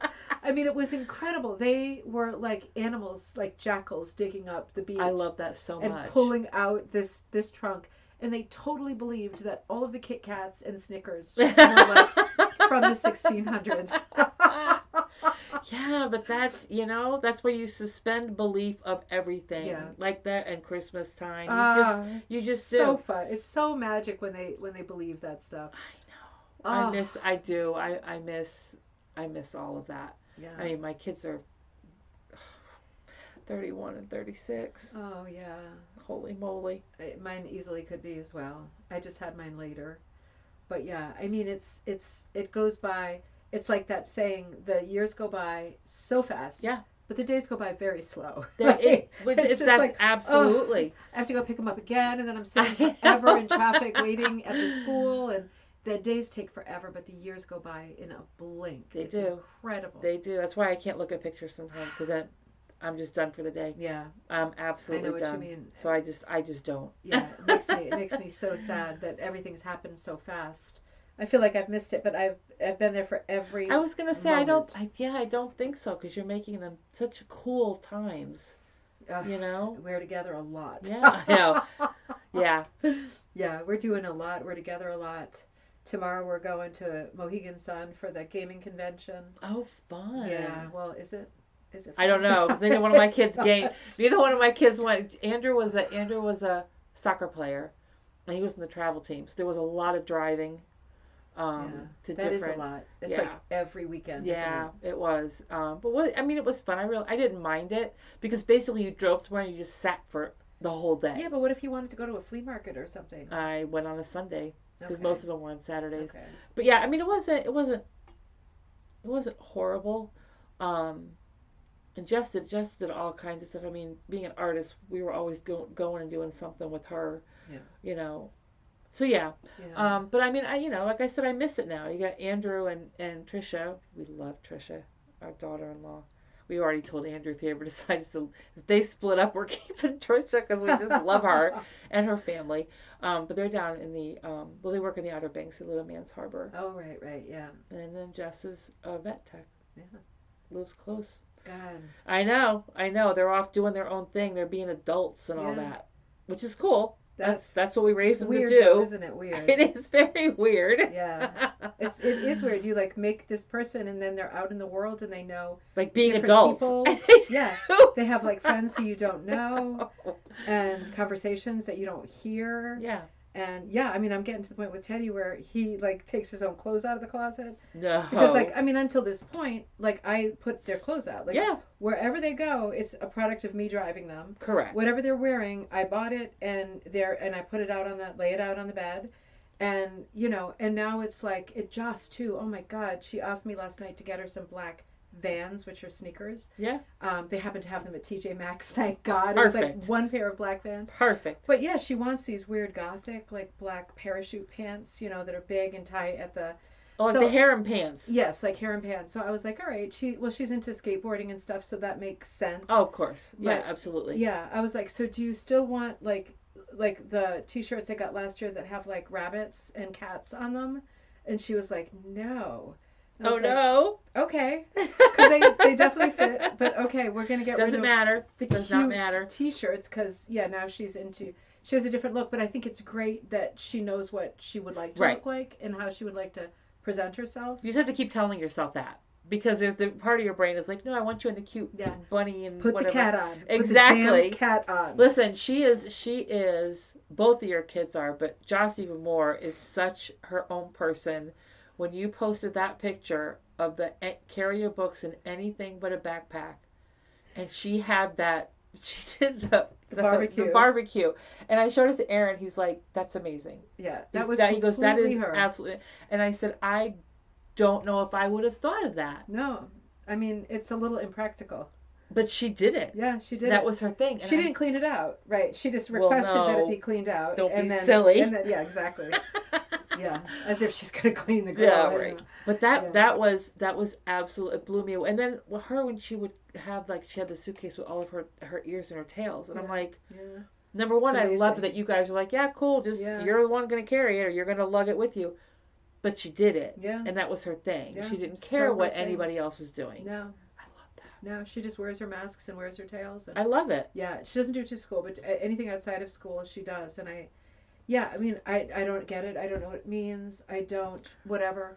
Doesn't mean anything. But I mean, how the hell, what did we look like in the 80s? Oh. Right, we look like animals. We look like feral animals. I mean, we had crazy hair. I was down south. Clothes. I was down south. So we were a little bit less feral. Really? Yeah. But we still had the big hair. Okay. Bigger really the hair, right? Bigger really the hair, the closer to God. How about asymmetrical hair? No. No? No. You didn't shave one side of your head? No. Wait a minute, what year did you graduate high school? 90. Okay, 83. Okay. So we're in a different we're in a different era. A little bit. Yeah. Ours was still we were still holding fast to the Farrah, but the big hair. Yeah, the big. I would like that now. The feathers where you had the hot rollers and I'm sure it drove my mother crazy. Yeah. But we were that and like the Jordache jeans where you had to lay down on the bed to zip them up with Tigger. And I was thin. I could not wear those now. I unzip my pants every time I get in the car. Oh, I do too. Routinely, I just unzip them because I think either they're gonna give me give me the muffin, or in a vain way, I'm going to get out of the car. They will have used all their stretch while I'm driving. And when I get out of the car, my stomach will look lumpy bumpy. Whereas if I unzip them and then I quickly and discreetly get up and zip them back up, then I have 3 seconds of the Spanx look because they're still, the elastic is still working overtime. I always unzip my pants. If I sit down at a restaurant, I routinely unzip my pants under the table. Do you find, I find this during COVID, that I wore, because I always wore like yoga pants or stretchy pants or whatever. But COVID almost gave you the permission because you could not leave your house, right? Yeah. Unless it was, you just did not leave your house. And now I have such a hard time putting on any other pants other than, I have jeans on tonight. Yeah, me too. But I am typically in yoga pants. Yeah, that's so weird that you say that. Yeah, it changed things, and I have always been very anti athletic clothes and pajamas in public. Me too. Like I was. It's that Catholic upbringing. Like you are in public, put your clothes on. Well, mine was Southern. Mine brought up by a Southern mom. It was and military. Yeah. We were you dressed nicely. Yeah.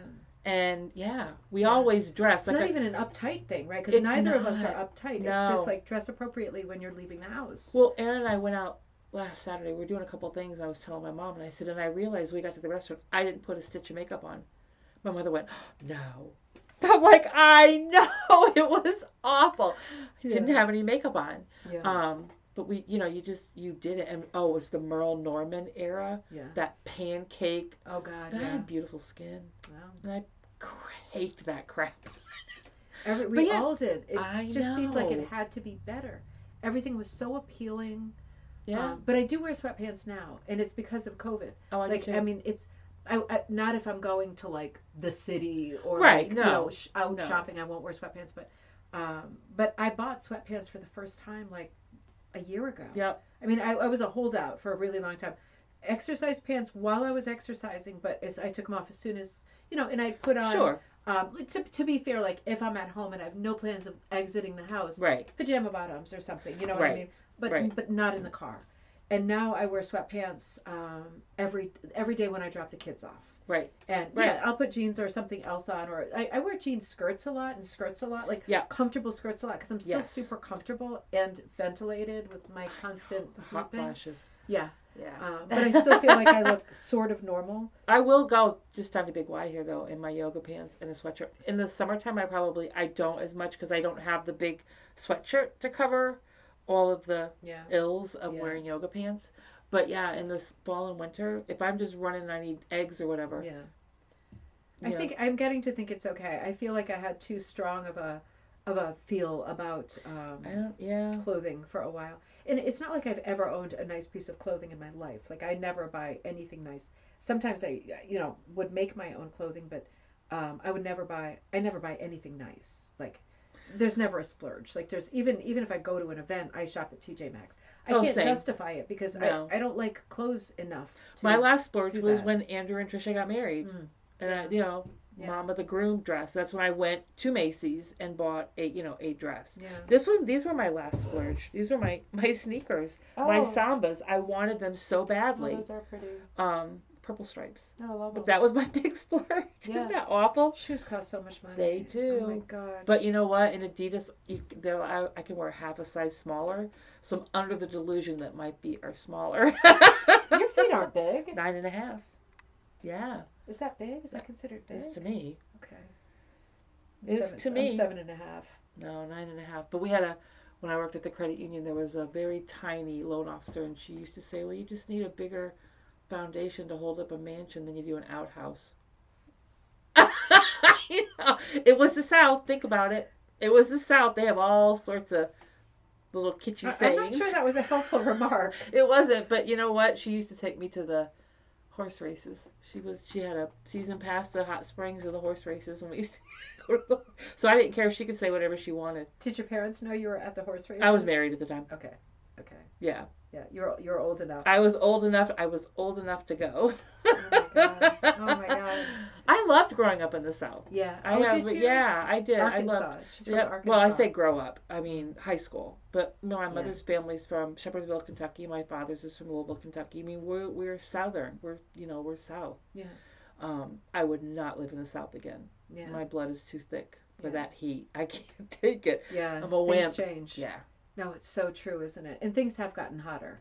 Oh, right? absolutely. So it's definitely gotten hotter. That's something I'm gonna post. I want to post to your group since you have quite a few people. When I go down to see my parents, yeah. I had thought I had seen it. It might have been pre-COVID. That there was an ATHA group that met in Jacksonville, Arkansas, You all at the listening? library. If anybody knows, there's nothing listed on the ATHA site, Okay. so I don't think it's there. Did but you say Jacksonville? Jacksonville? Jacksonville. It's right next to the base. It's the same. They say next to. It's in the same town as Little Rock Air Force Base, but it's in Jacksonville. But maybe there's just a rug hooking group that meets at the library. Okay, so does anybody know that? Or if there's a rug hooking group down there in general, right? Yeah, just in general. I would love to get down there and just kind of see what people are doing, right? Absolutely. I'm sorry, I didn't realize there was a bunch of comments under here. I am so sorry. I'm asleep at the wheel here. We get chitty chatty, so. Yeah, sorry. I am so sorry. I'm just catching up. Oh, Joy, good to see you. Susan is a lovely studio. Karen, great to see you. I'm so sorry. It took forever for me to say hi. On the way up to Denver for a ballet. That sounds great. Hoping to join while in motion. Sounds fun. Now you're just being annoying talking about the studio and not panning the camera. Yeah, we should do some more panning. Yeah. Let's do some more stuff. Oh, Lisa, I'm so sorry. I didn't realize there were so many comments down here. Great to see you. Carol, great to see you. Hello to you too. Sharon, good evening. Great to see you. Carol Goudreau, my buddy, I'll see you not this week, but, well, next Friday, right? A week from today, I'll see you. Because I'm teaching again at the church. Colleen Steam. Oh, Carol was there. No, but she's going to be there for the next one. Nice. She just realized that it was happening. Nice. Because we were so full the other day. It was crazy. And I was so excited because everybody did so, honestly, everybody did so well. I was just there earlier today and I saw a couple of the ladies who took my class and they were like, oh, I've been working away on my piece. Fun. Really, right? That's awesome. I know. That I'm is like, awesome. I'm so happy that it went so well and that people are doing so well. That's awesome. Very excited. Evening ladies, great backdrop. Steam blocking. So Colleen says steam blocking always makes my pieces flatter. Yeah. And okay, so maybe I will try that. Maybe I will borrow your steamer. Um, oh, you're having surgery on your thumb for a trigger thumb. Well, I didn't know you could have surgery on your thumb. I wonder if it's this, Ruth. Is it right there like that? That's what we're all having, right? Yeah, I think a lot of us are having that issue. I wish I had a guild near me that I could join. Lisa, you're in Pennsylvania. Is it Pennsylvania?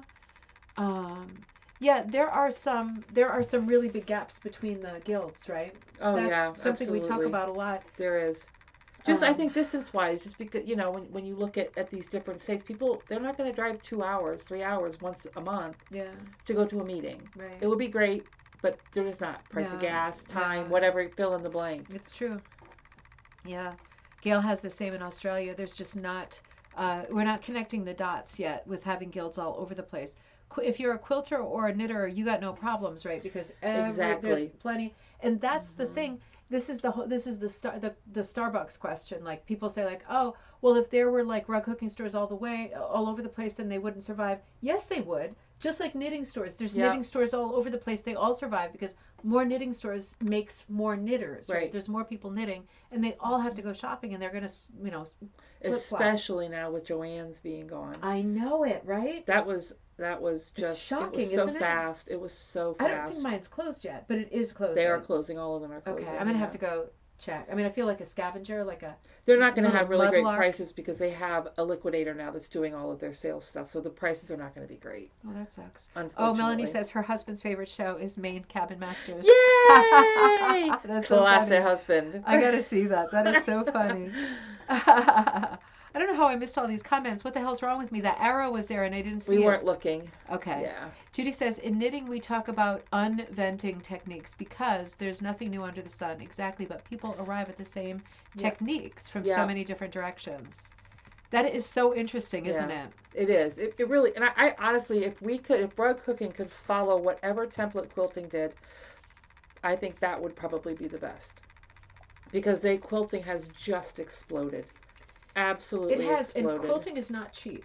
Oh, absolutely not. I feel like the thing about rug hooking that's a problem is when you say to people, I rug hook, they're like, am I getting the right frame? And then if someone says to them I have to buy a cutter, it's like, ooh, this is a lot, right? This costs a fortune. We talked about this, and I've had people come here, they bought their wool from somewhere else, they don't have a cutter. I'm like, bring it over, and I cut it for them. Yeah.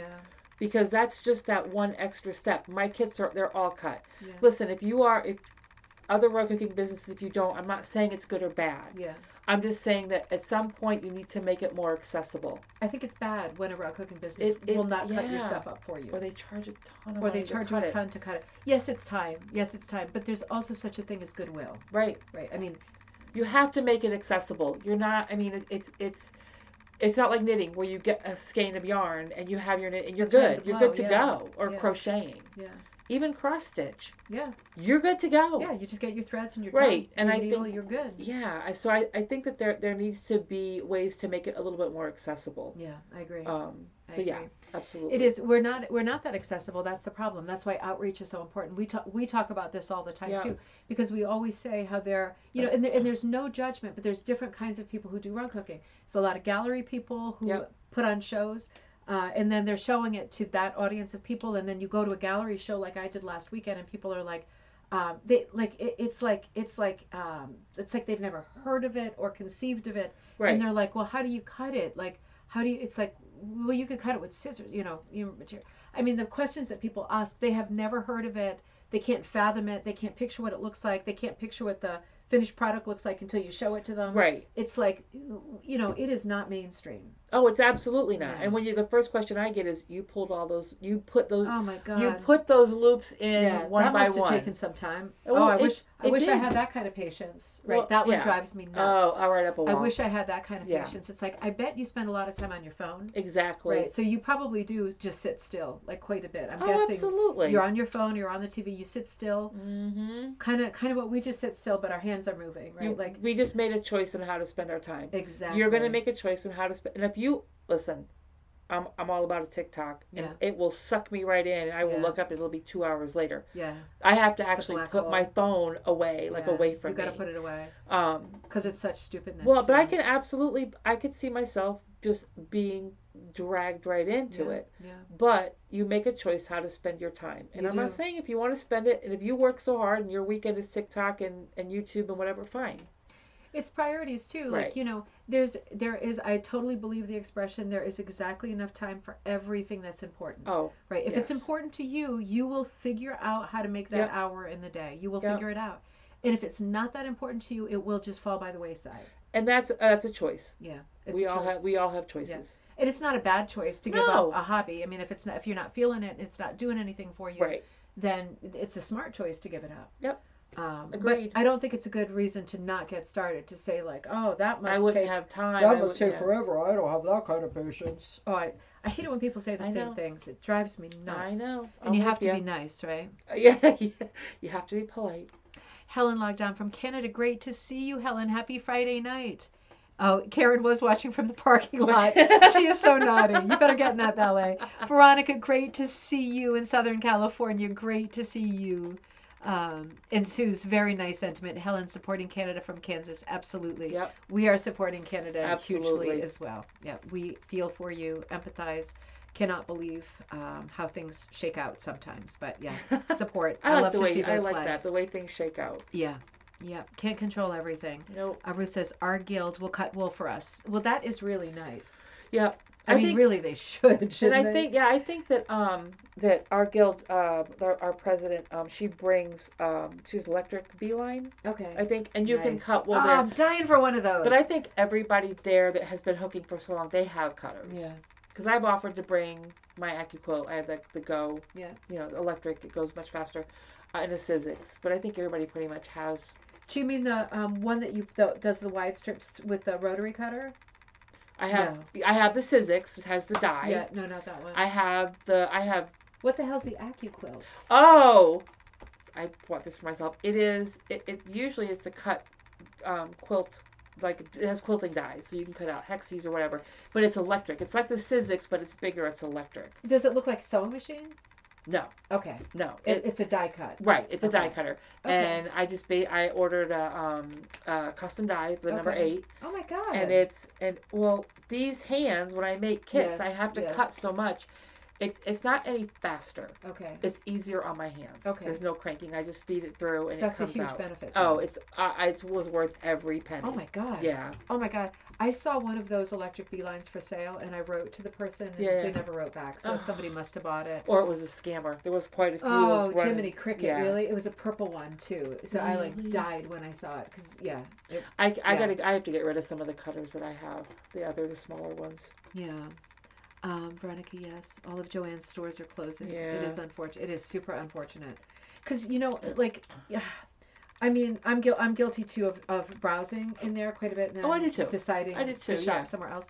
Particularly with books, right? Because the books are full price. Even when they've got their stupid coupon thing, which is, I always felt, it drove me crazy, the coupons. Because it's like, I'm sorry, if you're willing to sell these glasses for that amount, just sell them for charge me that amount. Do not expect me to open my phone and show you 25 different coupons because it's going to set me right off. That drove me nuts. But in all the tchotchkes that they had, that's what I didn't understand. It was, why didn't you just stick with the sewing and the quilting and things like that? Because people that sew like clothing, that was their go-to place because it was the easiest place and the most inexpensive place to find clothing quality fabric. Yeah. And now, where are they going to get it? Oh God, I don't know. That was a good thing about Joann's was there was so much fabric. You could get all different kinds. No indie or independent, and I'm all about shopping local. Yeah. Okay. But there's not going to be an independent fabric store that's going to be able to carry that. No. No. that amount and that type. No, and that variety. Yeah. Because it's one of those places where, these, I mean, I'm not for big box stores. Neither of us are for big No, box stores. exactly. But sometimes you don't know what you're looking for until you see it. Exactly. And I think buying online, I mean, it's a crapshoot when Oh, people, totally the colors of my wool. Yeah. I will tell people in the Etsy description, if you're questioning about, is it darker, is it light, whatever, just message me and I'll tell you. Yeah. When you go online and you see, a certain gabardine, right? And it looks like it might be a little shiny, it might not, it might be this. You're not going to email that person. Right. I mean, you and I, we could go to the garment district. We could go into the city and we could go and see them and get decent prices. Not everybody's like that.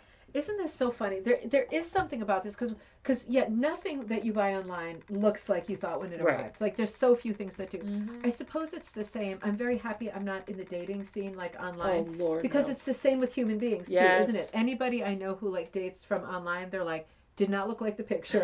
It's not what I signed up for. I want a time and date stamp on those pictures. Totally. Yeah. I mean, it's the same thing. It definitely doesn't look the way that you thought it was going to look. No, I could not. No. Years from now, people are going to think we're crazy for shopping the way that we do online. Like, you didn't see it? I don't know what the answer is. It's in the air and you go like this and like boop, boop, boop, boop, and it's like in your face. But something is going to change. But people are going to go, why do they keep buying stuff that they didn't know what it was going to look like? Well, it's like when kids say, why did you dial the phone like that? Why did you have to use a quarter? Yeah. Well, because you little brats, you're spoiled and you have it better. I know, we didn't have flip phones in our pockets or whatever. Or the whatever. Internet. It's not even flip phones isn't the right word, is it? It's not, but there are some days when I prefer a flip phone. Oh, totally. Pierre, great to see you. Happy Friday night. Pierre, I meant to write back to you and I haven't had a chance yet. Pierre told me something interesting the other day. Because he was working on a rug tufting project on a big frame. It came out beautiful, Pierre. And after he was finished, because you did that remarkably fast, and it was extraordinary quality. It's a beautiful piece. But he said, it was fun to try something new. Right. But it doesn't feel the same way as hooking. Oh, it does not. Yes, agreed. Yeah. If you get something really fast, and if you do it well, it comes out great. But it's like, now what? Yeah, I think Pierre, I still want to try it. Like I still want to try it, and I haven't put any time into it. But I feel like the thing about hooking that I like is holding the hook and watching my loops come up. Yeah, same. And if I were to give that up, then it just becomes about the timeline of completing a piece. Yes. And that's not the part that I love. It's like, it's the journey that I love. Right. So to give up the journey part would break my heart, And I think that's one of the big differences when people say, I want to try tufting. I've never said don't try tufting. I've never told somebody, I will say though, it's not the same. Yeah. Don't expect the same, feel the same. If you're looking for something that I just want to make something really quickly and I want this particular thing, then tufting is for you. Yeah. But if you're looking for something where you're sitting and it's intentional, I think that's huge. Yeah. And absolutely. that's, but that's knitting, cross stitching, crocheting, any of that is going to take time. So I think that you have to know what you want, what you want to get out of it. If you need to finish the project and it's a large project or whatever, or you need to do more, you can get your design out there more quickly. Right. But then you get so the benefit is out there more quickly, but then the drawback is didn't really I missed the experience of doing it. And I think that's one of the things like COVID gave that kind of a gift to a lot of people was they had nothing else. They were either working from home and then they were home. Yeah. And they were wanting to do something, and that's when a lot of these crafts came up because it was filling a lot of time. Yeah. And also I think particularly tufting appealed to the younger oh, sure. people. Because everything with the younger people is faster. Like if they could take a college course in 30 seconds, they would do it. Yeah. It's not about like savoring stuff with this generation, right? It'll come back around though. I hope it all does. does. I think it all comes back around. Yeah, because they don't understand about just sitting around being bored. They don't understand about taking time with stuff. They don't. I talked to somebody in the grocery store for 30 seconds, and they're like, "Mom." You talk forever. Erin hates that it's I like, talk to Christ, people, I've been talking to somebody for like 30 seconds, Yeah. God forbid you waste any time, It's just this generation is different. But I know that you're right. It will come back around. I think it'll come back around. I think that all of that will. It's got to. Well, health wise, Yeah. whether it's mental or physical. I think that we need to figure out how to teach them that a downtime is needed. Yeah. You really have to have it, and not downtime with the phone in your hand, No. not downtime with the TV on even. Yeah. I think it's important. Yeah. Whatever they're doing. Yeah, I agree.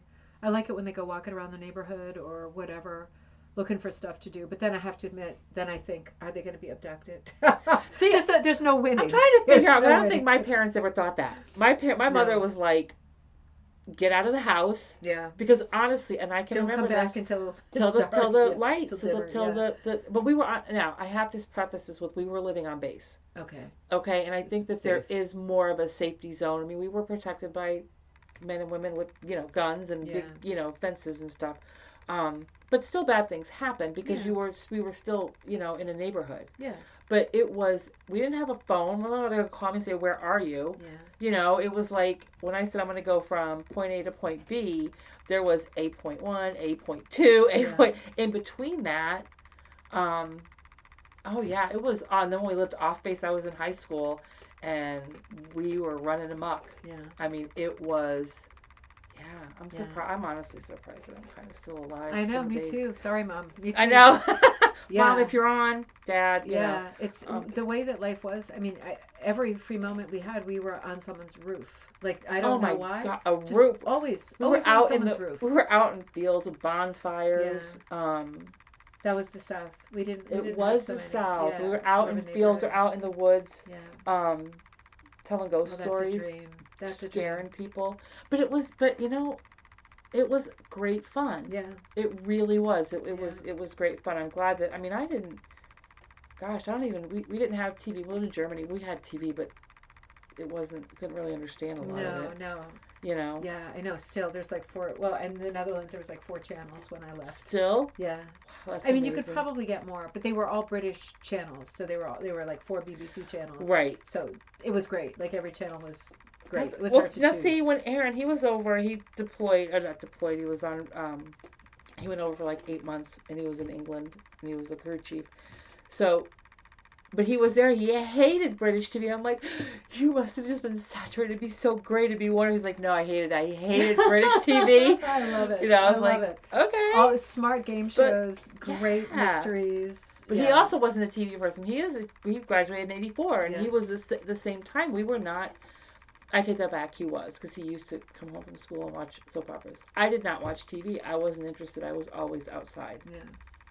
I was all and doing stuff. I would love school. Yeah. I loved high school. I participated. I was in all the clubs. I was in ROTC. You were super geeky. I was. It was awful. But I mean, that was the thing. Yeah. It was great fun. Both of my kids hated high school. They couldn't wait. They couldn't wait to get out. And I'm like, no way. I loved it. I did too. It was great fun. Yeah. There was a lot to do. A lot of clubs. Yearbook staff. Yeah. I was on newspaper staff. I was on that too. Yeah, I was in the art club. And it was so much fun. Yeah, it was fun. Choir. Yeah. I was not in choir. I was. Can't carry a tune in a bucket, but they let anybody in. It was fine. I was in Dungeons and Dragons Club. I was the only girl. So we didn't have that. Yeah. That came wasn't out a thing. in the That was 70s. later. Yeah. Well, it wasn't in our. In a club, it was more in the 80s. Yeah, it was a little. That was a little away from the southern. True. Church. That fantasy stuff. Yeah. It's a little far out. Yeah. I loved that. I loved that when that came out. That was so super fun. I bet it was great. It was magical. It was like another dimension of thinking. You know what I mean? Just being able to make up your own story and play it as you dictate it. It was super fun. And a guy I worked with, him and his wife, and I think they still do. They would go on cruises, gaming cruises. Okay. Not just Dungeons and Dragons, but all sorts of games. Okay. And that was fascinating to me because it's like that's not something I ever got into. Yeah. But then, you got your brain. It's like, okay, I'm so much into this. I have all of this. Yeah. That is the same thing, say for them. Yeah, I give that a hard pass, I gotta say. I just find it, I'm not. It's like, do you ever go to the Renaissance Fair? I love Renaissance fairs. I love the Renaissance Fair. But, by it's so much like Milady and Here the You cosplay and all of that. Yeah, by the time, like at the end of the day, I'm definitely ready to go. Like, it's gotten on my last nerve. Like, it's fun when you first arrive, you're like, yes, milady. Exactly. Yes, I'll have ye oldie beer. And yeah, so it's super funny. I'm walking around with one of those pint long, yard long beers, and I'm like shopping for leather accessories. Yeah, because you need all of it. You need to buy all. I'm so into it. And then we get, a few hours in, and I'm like, okay, go. I just spent $30 on a turkey leg. Can we get the hell out of here? I don't need to see a joust. We're good. No, we're done with jousting. Yeah. If I see another joust. I do have to say, the first year that I ever went to one went with, it wasn't my friends. I was a family member, but and her friends. And we go, all right, we're all there. And I get pulled into these bushes. Scared the crap out of me. Robin Hood. It was all part of like their little traveling play. They didn't warn you? No! I was just 1 minute. I was there. The next minute, I was in these bushes somewhere, and he was fine. But anyway. Yeah, that helps. But that was fun, because then it was like my first time going, and then you're part of like this thing. That's a great story. It is. But then the next year I go, right, and I'm bringing the family's going to be all where's great. Robin Hood? Yeah, it's like, meh. It was fun. Like you said, the first couple of hours, you get the mead, you get your turkey leg, you walk around, you see a couple of shows, and it's like, okay, we have like a 2.5-hour drive back home from New York. Yeah. I'm Did ready. you go to Tuxedo, New York? Yeah. Yeah, that one is great. That one is awesome. That one is massive. There is one in Massachusetts. Carver, that's the one we go to. Is it Queen Anne's? King Richard's. King Richard's, sorry. Yes, King Richard's. I've been to that one once. That was fun. Getting all It is fun. It's like a tenth the size of the one in Tuxedo. I don't think it's permanent like the one in Tuxedo. Those buildings stay there. I think some of them are. Is it? Okay. But I'm not sure if all of them are. I haven't been there in forever. Because Tuxedo used to transform to the Forest of Fear right after. It does, yeah. It still does? It still does. That was way too scary for me. Yeah, no thank you. That I don't. Was like, I pissed in my pants like every year. It was bad. I brought a change of clothes. I can't. It was awful. The haunted house situation. And the guy in the union suit with the chainsaw, like chasing people. No thanks. And they find us. They find us the ones that are. They find the weakest ones who are about to pee in their pants. And they're like, "Let me make them." Absolutely. They can spot you. But I am the same person that we would be out till all hours while in high school, in the woods, and you hear all these legends and the Bigfoot stuff, and I could sit there and listen to that, and you'd hear the noises. I'm not scared at all. Somebody that I know is playing that can't touch me, that is just going to chase me, and I'm ready to pee my pants. I know. Isn't it weird? It's so weird. It's that same thing if you watch too many like Midsummer Murders in a row. Yes. And then you have to go to bed. Oh, forget about it. And everyone else is asleep, and like you're like just thinking of the horrible scene, like some really scary moment with the doorknob turning or something. And the first thing I think of is, scary. Was my house this noisy last night? Because I really don't think it creaked. But apparently it did. Oh, it's so easy to get so goosed out with stuff like that. It is. It's in a way it's fun, but sometimes I get so nervous I vault onto the bed from across the room because I'm so afraid somebody's gonna grab my ankles or something. I can't. I'm just picturing it, and it's so crazy, but it's too many murder mysteries at night. It is. And I can watch Signs of a Psychopath. I can watch it all day, and it won't bother me at all. These are real. Oh, I couldn't watch that. That would scare me too much. I'd be looking in the back seat every time I was driving the car. Oh, it's amazing to listen to these people because it's like they walk amongst us, and they are absolutely. Oh, stop it! Sorry. Oh, that's so scary. Happy thoughts. Yeah, happy thoughts. Happy thoughts. All right, let me check this. I need somebody from Arkansas. Yeah, you do need someone from Arkansas. I'm gonna have to start reaching out to the people at large. Oh, listen. Okay, wait a minute. Melanie, you met your husband on eHarmony. My sister met her husband too. Really? And they have been together, for a really long time. They were an excellent match. Liza, I didn't say hi to you. Yeah, we're very low key tonight. We're just kind of fooling around. Hobby Lobby has a lot. That's true, Ruth. Yeah. There's less of those here. We still have Michaels too here. You have a fabric outlet. Okay. Karen says my mom Karen, are you not in the ballet yet? Had a dinner bell. Otherwise, we were on a bike. Oh, so fun. Carol, what is tufting? So tufting is a different kind of rug making. It's done with what looks like a GUN. I don't want to say that word because the video might get flagged. But it is it plugs in. It's electric and it's like boop, boop, boop, boop, boop, boop, boop, very, very fast. And yeah, I mean, you can make a rug. It works like a punch needle rather than a hook. So you're looking at the reverse of it. You're working the reverse of it. And rug tufting guns are either, looped or cut. So you can get cut pile like a latch hook, or any kind of pile rug, or you can get the looped. And the looped, of course, looks more like rug hooking, but it does, even when it's slow, it does move quite fast. You're holding it like this, right? And it always has to be upright. You cannot do it down. It's a little bit fiddly in that you have to keep your working yarn. It's only yarn. You have to keep the working yarn obviously away from your arm, away from the contraption.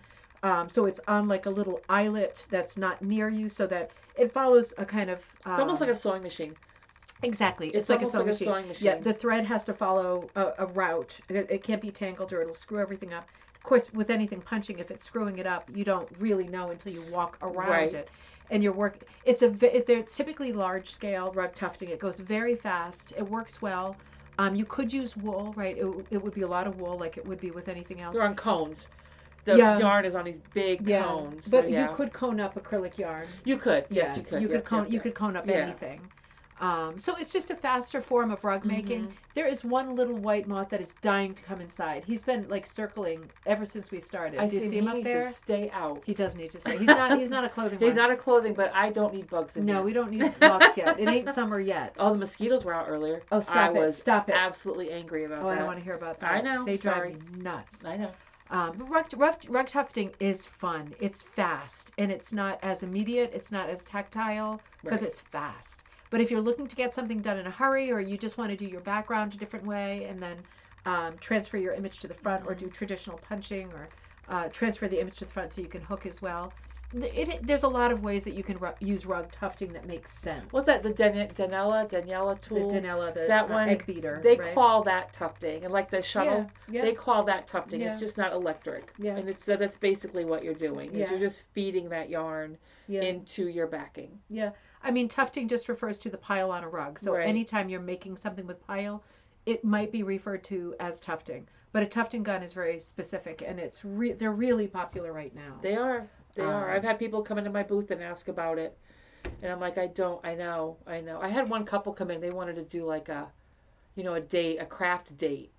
And they figured this would have been like a little too slow. Well, that's kind of fun. But they want to do tufting, and I said honestly, I don't do it. I know that there are groups. Make Haven in New Haven does it like twice a month, I think. They have a tufting class. Well, she looked something up, so she found something, which was cool. So Linda, good to see you, was saying the cute bird design. How can I purchase that? The bird on the branch or the singing? Yeah, let's see. Can you get bird on the branch again? Linda, do you mean there. This one or the bird on that one? Oh, and this branch. One. Yeah. This one or that's a good squat. You're doing a good squat over there. Yeah, sure. Did you do it on the camera? No, you did not do it on the camera. Or this one. They're both in your shop, right? Not yet, but they will be. Okay, so they both will be in the shop. I'm going to load them up this weekend. Okay, so this weekend, Linda, this one is going on, and this one will be in there too. This bird. Yeah, this is great. The kit, right? This is an amazing.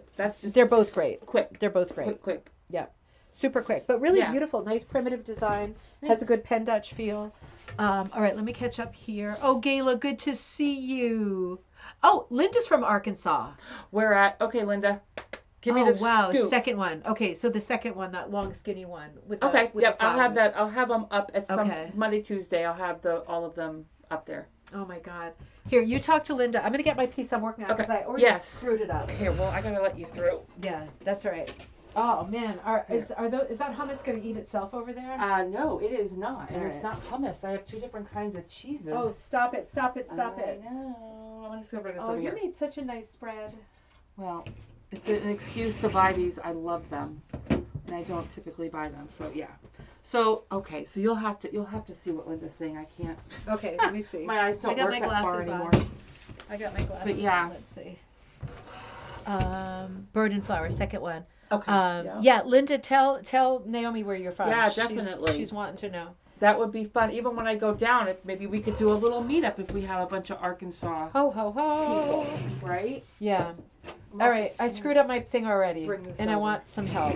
What'd you do? What do you? Oh, I screwed it up. Here's your water. What'd you screw up? Well, I started working on this today. Here, I'll bring it down here. I'm gonna bring it down to the table, and I'm gonna have a piece of bread. I'm gonna bring you down here. I finished the Poet's Wife, and I'm working on this piece now. So I'll show it to you here. I'm sorry for the boobies. This is a pattern called the Blue Girl, and it's based on a rose. This rose here that is like kind of a lavender blue rose, and yeah, this is the Blue Girl. And standing next to the Blue Girl is a sort of Polynesian character. I love that. Yeah, I really love this. So you probably can't tell. We're in. This is an evening show, right? We're in evening light right here. But today, while I was at the church, I went to watch the movie and stuff with my mom. I started hooking, and I hate the colors that I chose. So I hate them. So I'm these just are this modeled? Yeah, it's okay, modeled. Yeah. I thought this was a great idea. This is like modeled light blue. Let me see if I can bring you closer. So I don't know what I was thinking, but I think I have to pull these out. So I guess what I was thinking was I would fill this all in, and I would do like this rose has got to be bluish purple, and I have to dye that because that's real specific. All of this is like dark green leaves. I was going to do like a darker skin tone, and like a grassy skirt, right, like a green or teal grassy skirt. And I kind of thought I would do the whole thing in blue tones. So these are clouds. Like this is a cloud on both sides of her, and then there's clouds all over the place, right? There's tons of clouds. So I kind of thought I would do the clouds in light blue and do the sky in dark blue. I don't know why I put this pink in. This has to come out immediately. That was a bad call. This was a bad call. But I kind of thought I would make everything kind of blue in the background. But then I thought maybe that's really stupid because this rose has got to be blue. Yeah. You know, and this is like, again, this is like a purpley blue. And the reason I use this was because I like the material. And it just doesn't look right. Thanks, Goretti. Oh, Terry, good to see you. Terry says, my old boss was superintendent of the school district in Batesville Drive. District in Batesville Drive. Yep. Do you know that? Yep. Holy moly's, Mike Hester. Do you know Mike Hester? I do not. Oh my gosh. That's, yeah, I know Batesville. Or was it Batesville Pike? It might have been Batesville Pike. Ooh. Yeah. And Sue says, great quote. I love the quote from Mahatma Gandhi. There is more to life than increasing its speed. Yes. That's so true. Very true. And Linda says, yes, very aware of Mr. Hester. Oh, so Linda knows too. Get some locals on. This is fun. I know. The Arkansas gang. So what do you think? I was thinking maybe, I'm like looking at your stuff too. I was thinking maybe, let's see, let's come back here. So what color blue is your background going to be? I don't know. Is it blue or you have, because now this has to be a purpley blue. Well, I was thinking, yeah, I don't know anymore. I was thinking maybe like cobalt blue. Like I was wondering if you had a blue. I guess I'm wondering if you have a blue. I have some blues. I have a teal. Those are the blues that I have. Yeah. I usually have more, and I haven't jumped into dyeing. Yeah, I don't know. I don't have that many blues right now. Blues are hard. You have a ton of blues. Well, I usually have more. Blues are hard, and greens are friggin' tough to dye. You have some sparkle wool up there too. I do. I didn't realize anybody had sparkle wool anymore.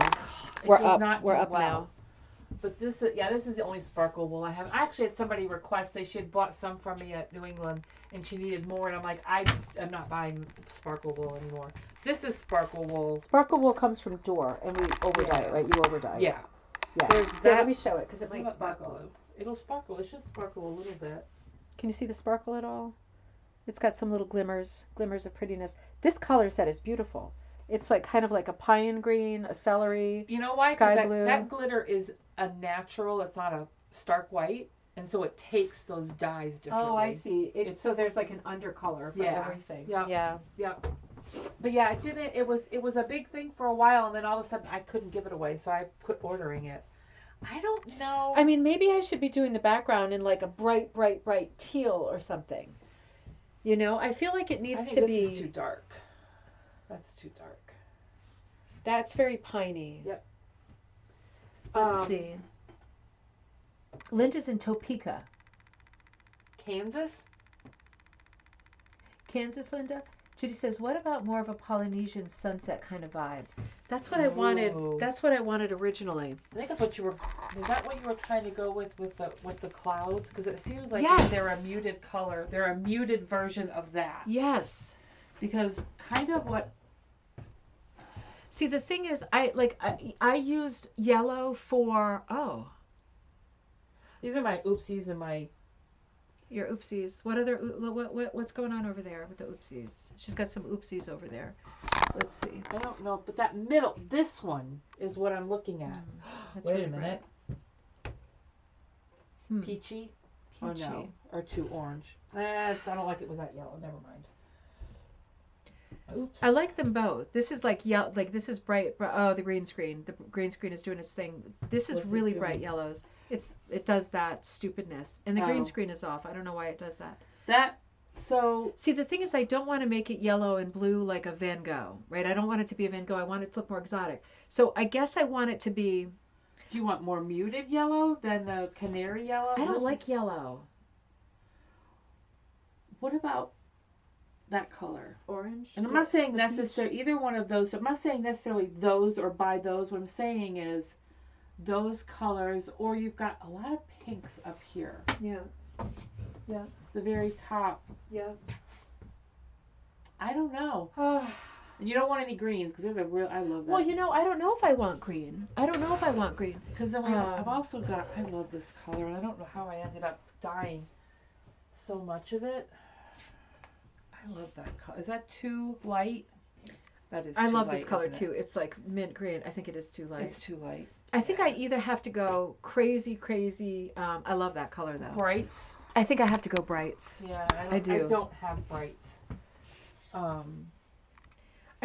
think these have to go. It also looks weird. I mean, I guess if you're unhappy with those colors, then they have to go. Yeah. Do you know what I mean? I'm unhappy. This is cheddar and horseradish, and this is garlic and herb. Okay. Yeah, I don't. It's a thing. It's going to be a real hell of a thing. I mean, what about sari silk?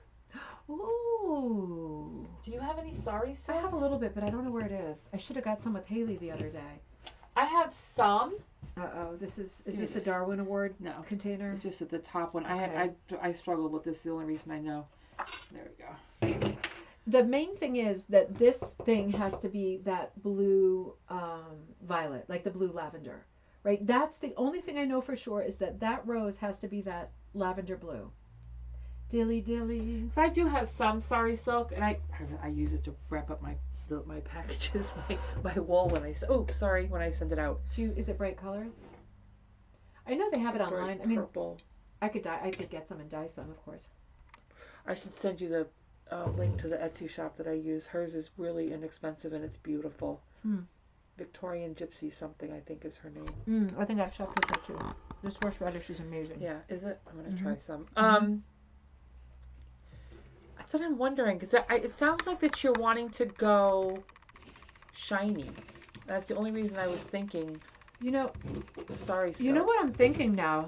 Okay, wait a minute. You know what I'm thinking? Have you seen people hook with that stuff that looks like raffia? It looks like straw. Is it plastic? No. I don't know what it is. It might be raffia. But that might look good here. Yes. I could also do scrubby yarn. I've been big into the scrubby yarn. That was that one that you brought. The Halloween. Yeah. No, Julie Hassler's. That one is crazy. It was amazing. It was amazing, and that I've been looking for that yarn, but I'm not quite sure what kind of. It's on Amazon. Is it? Mm-hmm. I'm not ordering from them till another week? Doing the blackout. Amazon blackout. Yep. But I don't need it now anyway, but I will need it soon. But I like the idea of the raffia better. The raffia, but do it like Prati, where you're pulling up two sides and you can kind of clip it to different lengths. Maybe. Sorry, that's not a color. I know you're looking at color. I'm not a big Prati person.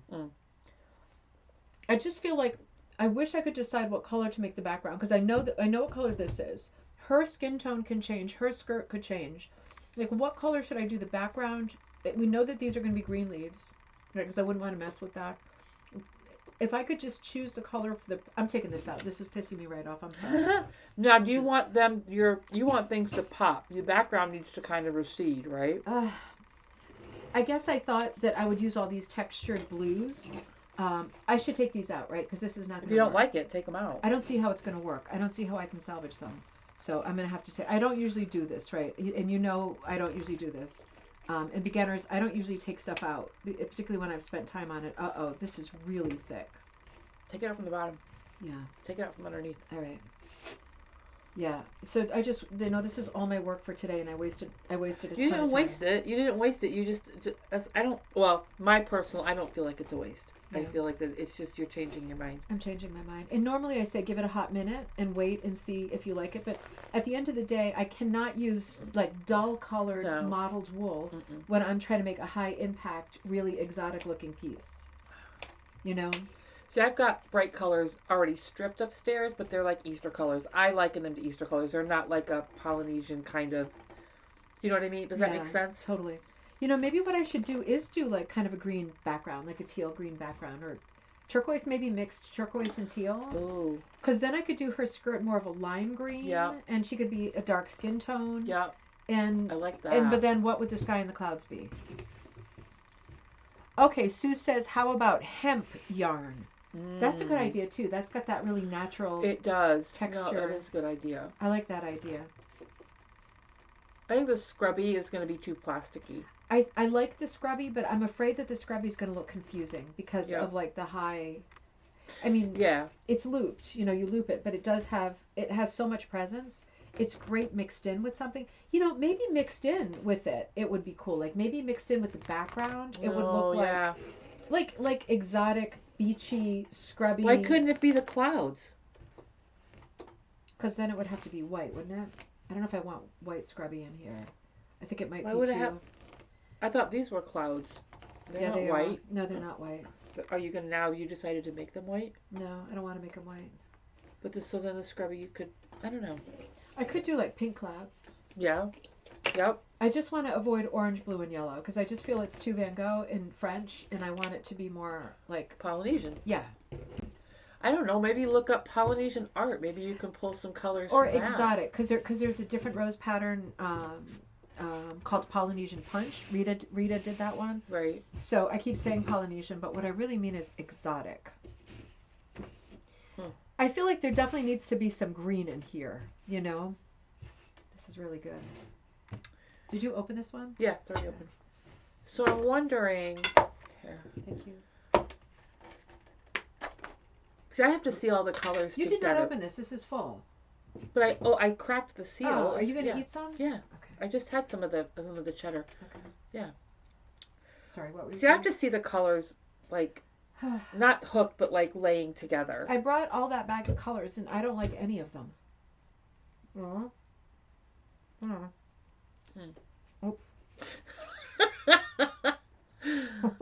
You're so funny. Sorry.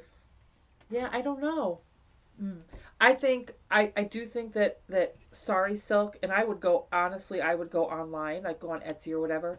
And you know what I buy from her? I think it's Victorian Gypsy. Don't quote me on that, but I think I buy her from her sale area. There's some pretty awesome colors there, and she has it to unload it, to get rid of it. Do you know what I mean? I don't know. I think it's a thought. Because I think it's going to give you the sheen, right? A little bit of a sheen, but not a lot. Just an idea. You think pink needs to be in here? I do. But I need to see the pink up against like the green of the leaves. Maybe the whole background has to be like a sunset pink. The thing about the background with this piece is that, so just dissecting this, right, as I struggle, I can probably even do, I don't want the damn thing to fall, but let's see. The thing about the background of this piece is that there's so many clouds that it becomes a pattern. You know what I mean? Right. It's not like what color is the cloud. It's like the whole background. There are so many clouds that it makes its own pattern. So I need to think about that because however I hook the background, that's going to read as a pattern. And okay, so the background is a pattern, already a little bit problematic. And then we have this character who's primary character.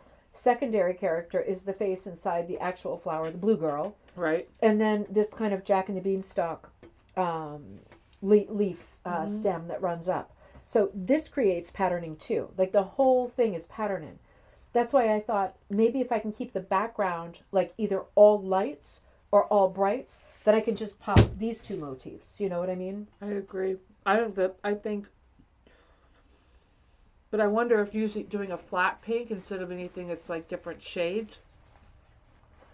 You're right. I think using model stuff. I always want to use my model stuff. I know, I do too. It's like a disease, but it doesn't always make sense. I think it's going to take away from that. I think you need a flat, soft, like soft pink. Yep. Maybe something like coral between pink and orange. Mm-hmm. And then I still don't know what to do with the clouds. Maybe, okay, what if I did the background super, super, super light pink, and I did the clouds the same tonal value, super light blue?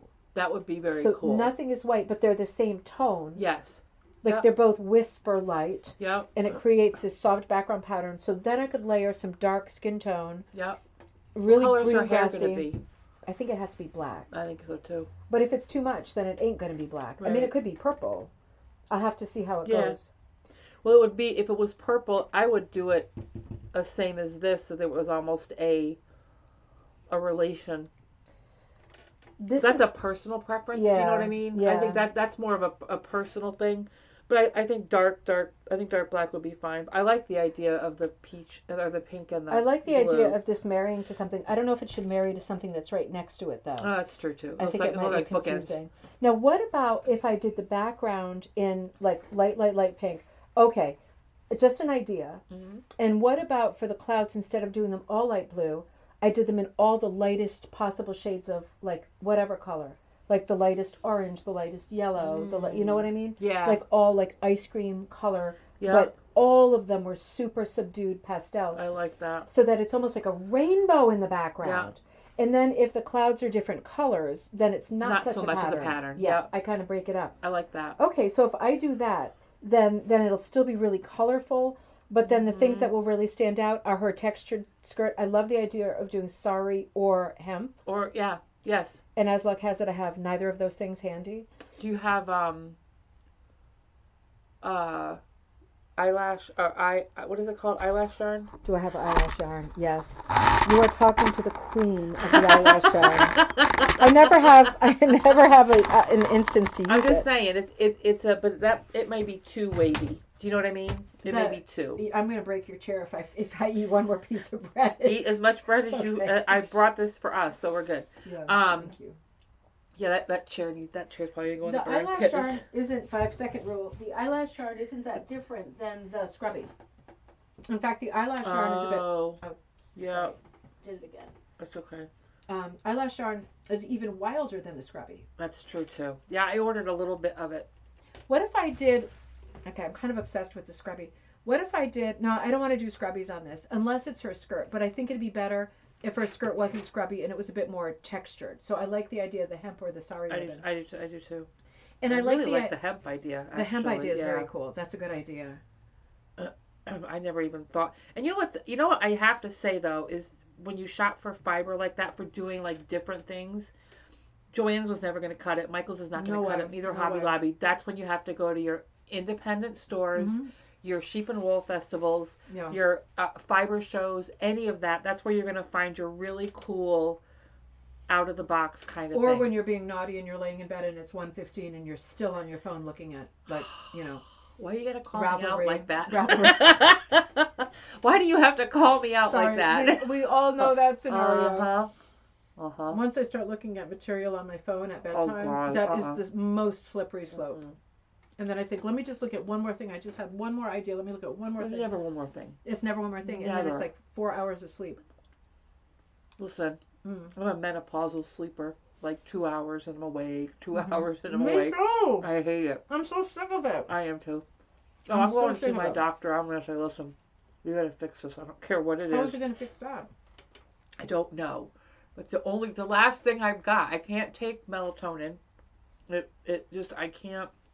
I don't sleep well. It doesn't last all night anyway. No, but then I wake up in the morning and I have vertigo for the first 2 hours. Totally. I totally have that too. Mm-hmm. I feel so dizzy when I take melatonin. Mm-hmm. It's awful. I thought it was just me. I thought I had cancer. Nope. Okay.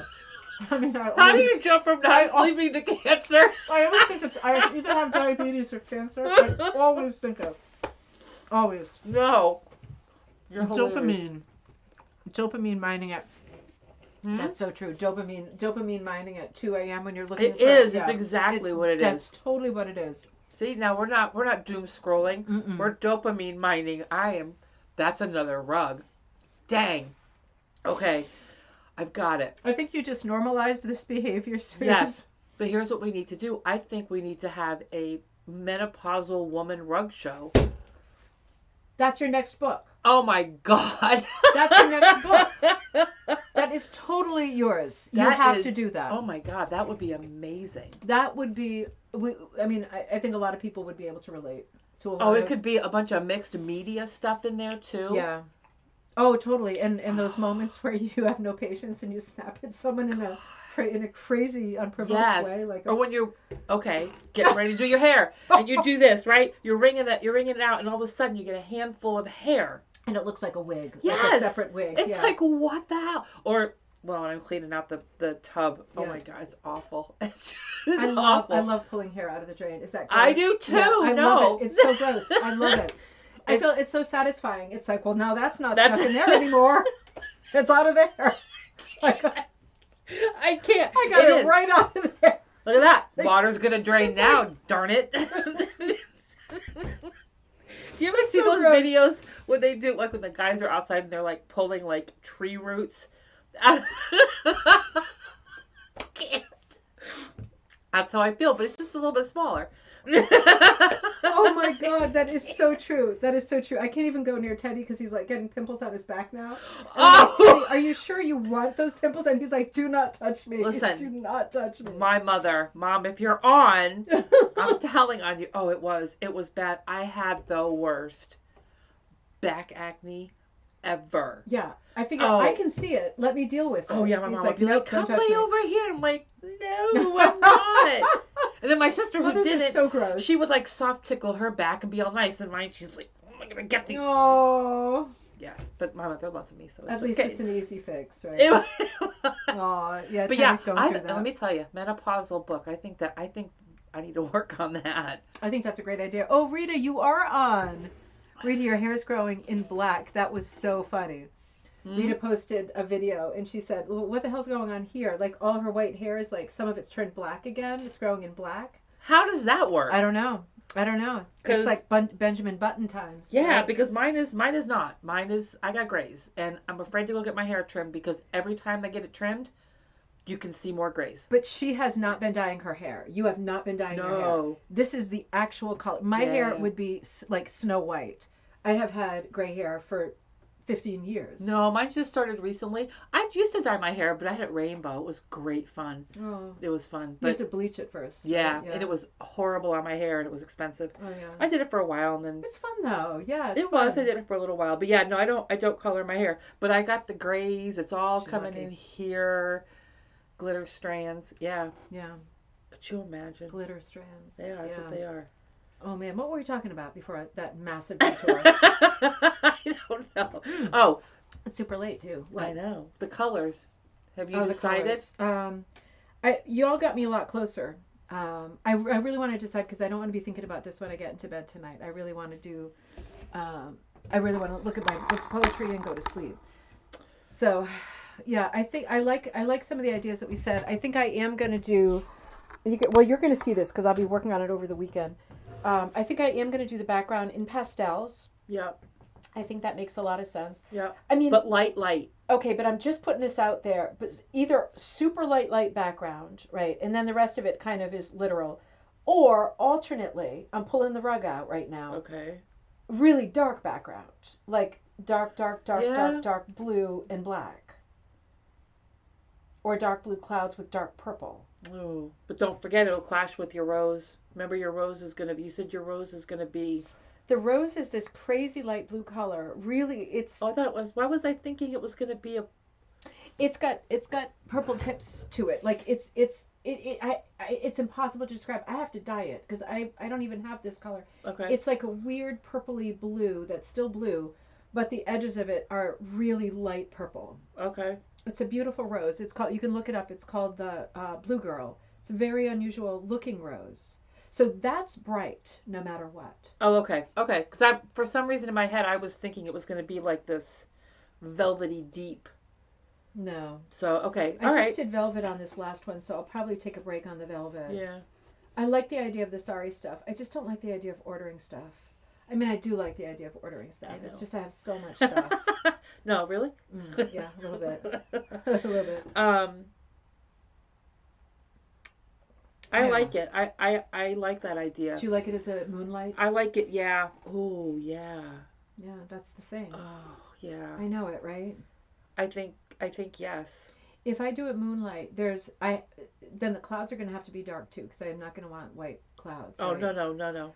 But then I would keep the rose bright, which would be very very high contrast. But it has to be that way. It has to be, but it's almost It like the has to be. moonlight is shining on it. Yeah. That kind of a thought, I think. Yeah. And her skirt could still be grassy green. I mean, that Of can course. still work. This would have to be grassy green because this is going to be darker green. Yeah. Or this is more teal green or whatever.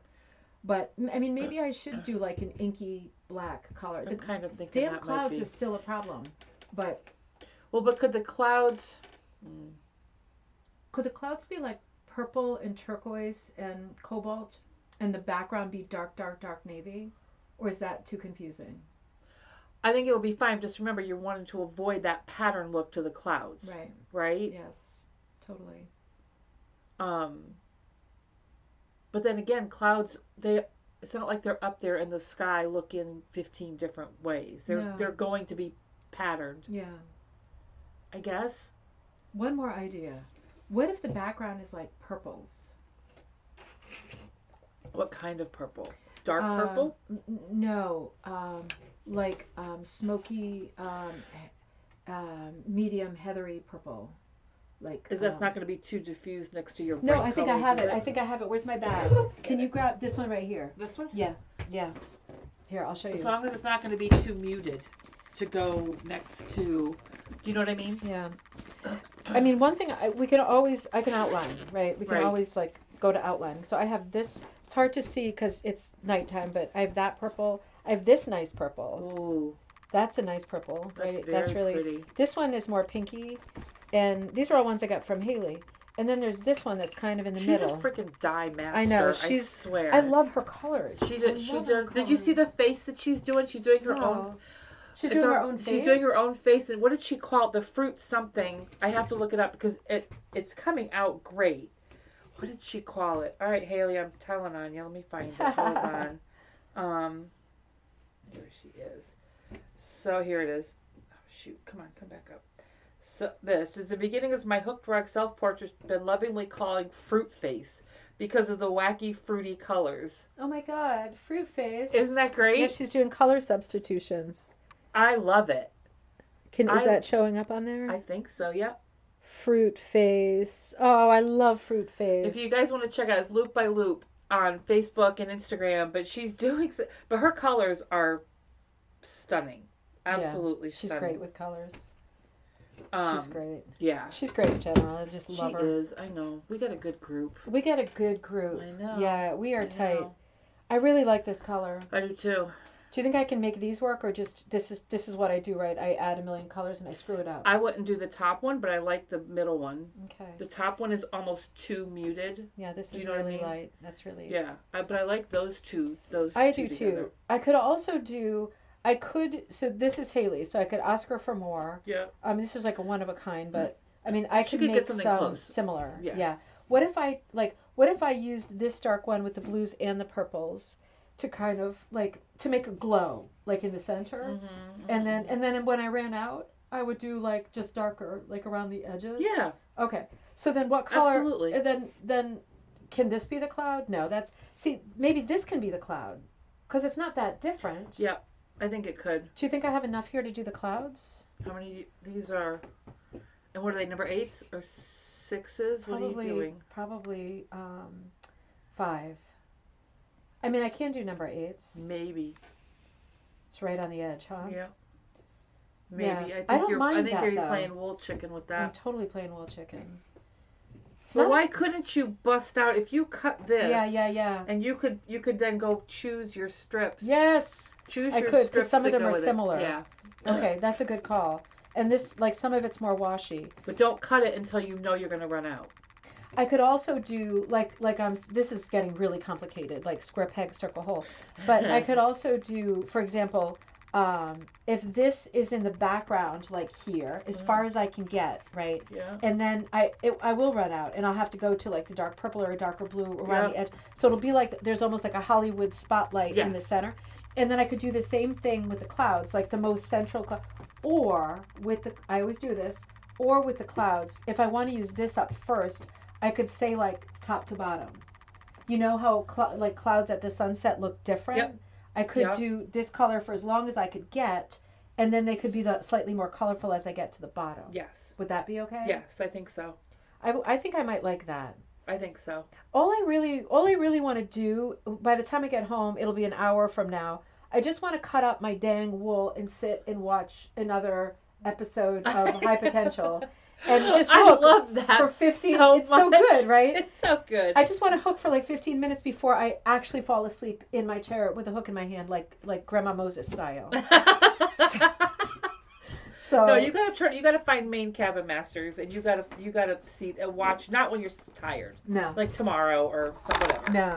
When you're not with the kids, right? No. Or no. It's when weekend, you're not doing so. when you guys don't have stuff you have to do. I got this nice blue too. This is a really nice turquoise. That. That's not going to go anywhere in that rug though.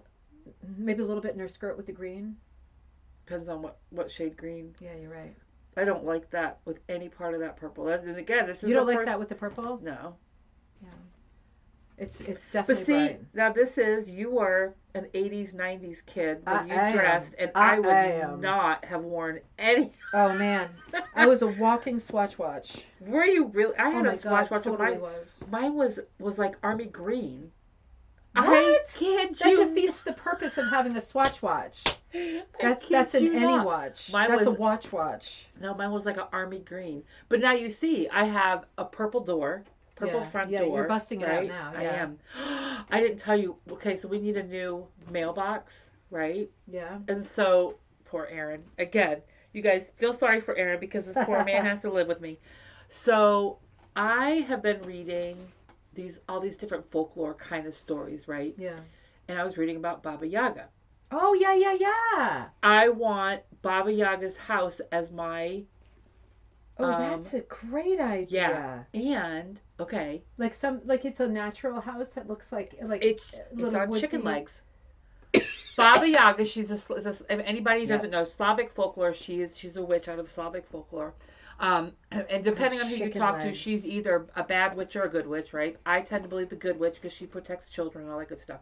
But her house is an old, like a shack on chicken legs, and it roams around the forest, right? You never find it one place. And she flies around in a mortar and pestle. Learned that last night. Oh, that's awesome. So my thought is like rebar, right? Yeah. Make it so that it will sink into the ground, but then where it touches the ground, somebody can fabricate this. They're metal people. Right, chicken feet. Do you mean Aaron? No. Okay, He's not.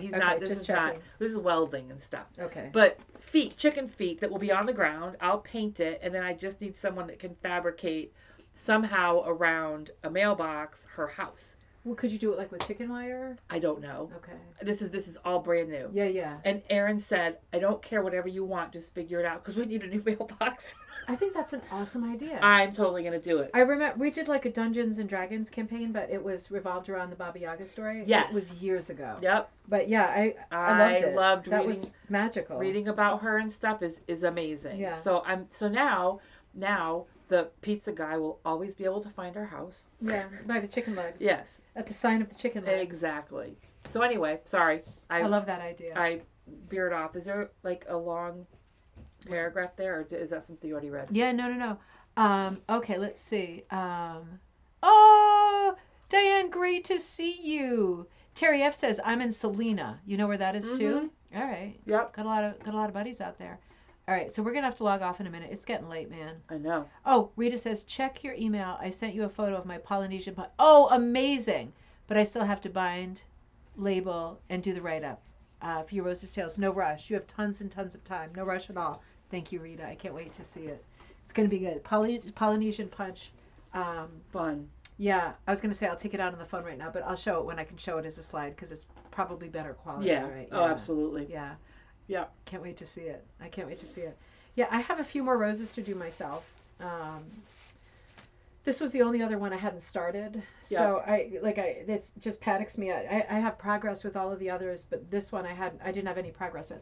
So this is why I brought it today, because we were going to watch a movie at the church and I was going to hook while I did it. And I did hook. We weren't able to watch the movie because no one could figure out how to put the internet on. Including me. So yeah, but we talked and I did that little bit of hooking, but it took a remarkable amount of time because I sat looking at my colors for so long. But you didn't like it. No, but I didn't like it in the end. That's why it took so long, because you didn't like it. No, I was really distracted, but also there was baklava. Oh, that is a good distraction, though. Yeah, I mean, there was somebody's birthday and there was baklava. Oh, pastries. So, I love pastries. I know. It's I'm hard. never going to be skinny. Never. That's okay, though. You look great. Why, thank you. As do you. We're you. awesome. Good enough. Good enough. Listen, I'll be 60 in November. I'm good with it. What are we going to do to celebrate? I don't know. Maybe the planes won't be falling out of the sky by then. We can go somewhere. Maybe. But Aaron will be 62. He's only 5 days older than I am. We're 5 days apart. But you're going to be 60. He'll be 60 also. Okay. I thought you meant 62. I was no, I'm sorry. How is this possible? I'm sorry. No, we're only 5 days apart. He'll be 60 also. Okay. That was a little distracting. That makes way more sense. Yeah, huh? sorry. But yeah. 60. Holy crap. 60 is the new 30. When I was sure of it. 30, I thought that was so old, and now I'm like, and my mother, I love my mother. She goes, we were having a conversation one, and she said something, young like you all, and I'm like, I love you so much. Oh, totally. Call me a whippersnapper. Exactly. One more time. Exactly. Yeah. I loved it. No, but that's true. Yeah. This has been so much fun. We need to do this more often. often. We do need to do this more often. It's really relaxing for me too. Thank you for the wine. That was amazing. You're welcome. I'm so glad I only drank one glass. I was going to say there's 2 more. No. Well, you have to come back soon because there's 2 more bottles in the thing. I did break the bottom of the chair. I can feel it with my feet. No, that was already broken. Okay. That's why I'm saying that it's going to... It's going to give. See, what we did is these are multicolored because when Trisha and Andrew, for Trisha's, we had a shower here and I thrifted a bunch of chairs, and they were all different colors. Oh, that's awesome! And we had them out in the yard. Yeah, that looks super shabby chic and fun. It was so much fun. Yeah, This was a little while ago, but yeah, it was fun. But Aaron's like, you're not keeping all these chairs because there were a lot. So we sent a bunch of them home. I brought these out here to hide them because I wanted to keep a couple. Yeah, that color is really pretty too. Yeah, they were all different. I just spray painted them. They were all different colors. Oh, they're awesome. That was the best. We had the best time. It's really comfortable too. We've been sitting here for a little while. And I know. Yeah, it's I not. still feel my butt. It's always important. Always important. Yeah, it's good to feel your butt. I'm not going to say that too many times. I'm going to leave that alone. See, now we're getting into territory like the last time. That's so funny. All right. Well, should we say goodnight to everybody? I think so. Oh, wait a minute. Let's see. What is Mulder's? Oh, Rita said for your idea. That's in Branson, Missouri. For your idea. Branson. Yeah, I haven't been there yet. Rita says try modeler's mesh for hooking 3D items. I've been seeing people do that. Rebecca did something like with the chicken. It's I'm gonna have to look it up. Modeler's mesh. Rita says. That's a great idea. That's something we should be talking about is like hooking 3D stuff. Well, I want to do like that the bunny that I with the ears. Yes. I want to do, and this is going to be maybe my next one because it's not going to be a kit or anything. It's just for me. Yep. Is a bear. Yep. Peeking around like a tree. Yeah. And basically the bear is sticking out. He's a part of the rug, but there's no background to him. Yeah. Like the bunny's ears and stuff. The bear is out and he's got his hands on the tree. Yeah. And so then the tree, of course, would be part of a rug. It would have a background and stuff. Oh, okay. So yeah, it's still an idea thing. It's kind of meshing through my head, and I've been kind of sketching it out. I don't know why that's been a thing. Is that, well, like the bunny, this bunny. Yes. I remember. Right. Yeah. He's got wires and stuff in him. Yeah. His legs are wired. That white bunny there. Yep. Yeah, that's a cool idea. This was fun just because I don't know if you guys can see it. Yeah. So he's got wires, like so you can move his ears around, right? You can move his legs, you can bend them. Yep. But it also keeps him stiff, like so if you hang him, he's not gonna, do you know what I mean, collapse or anything. Yes. And then I just he's backed not floppy. it, and I just backed it with its quilting cotton. Yeah, whatever something that I had. That's a great piece. It was just something, when you get an idea and then.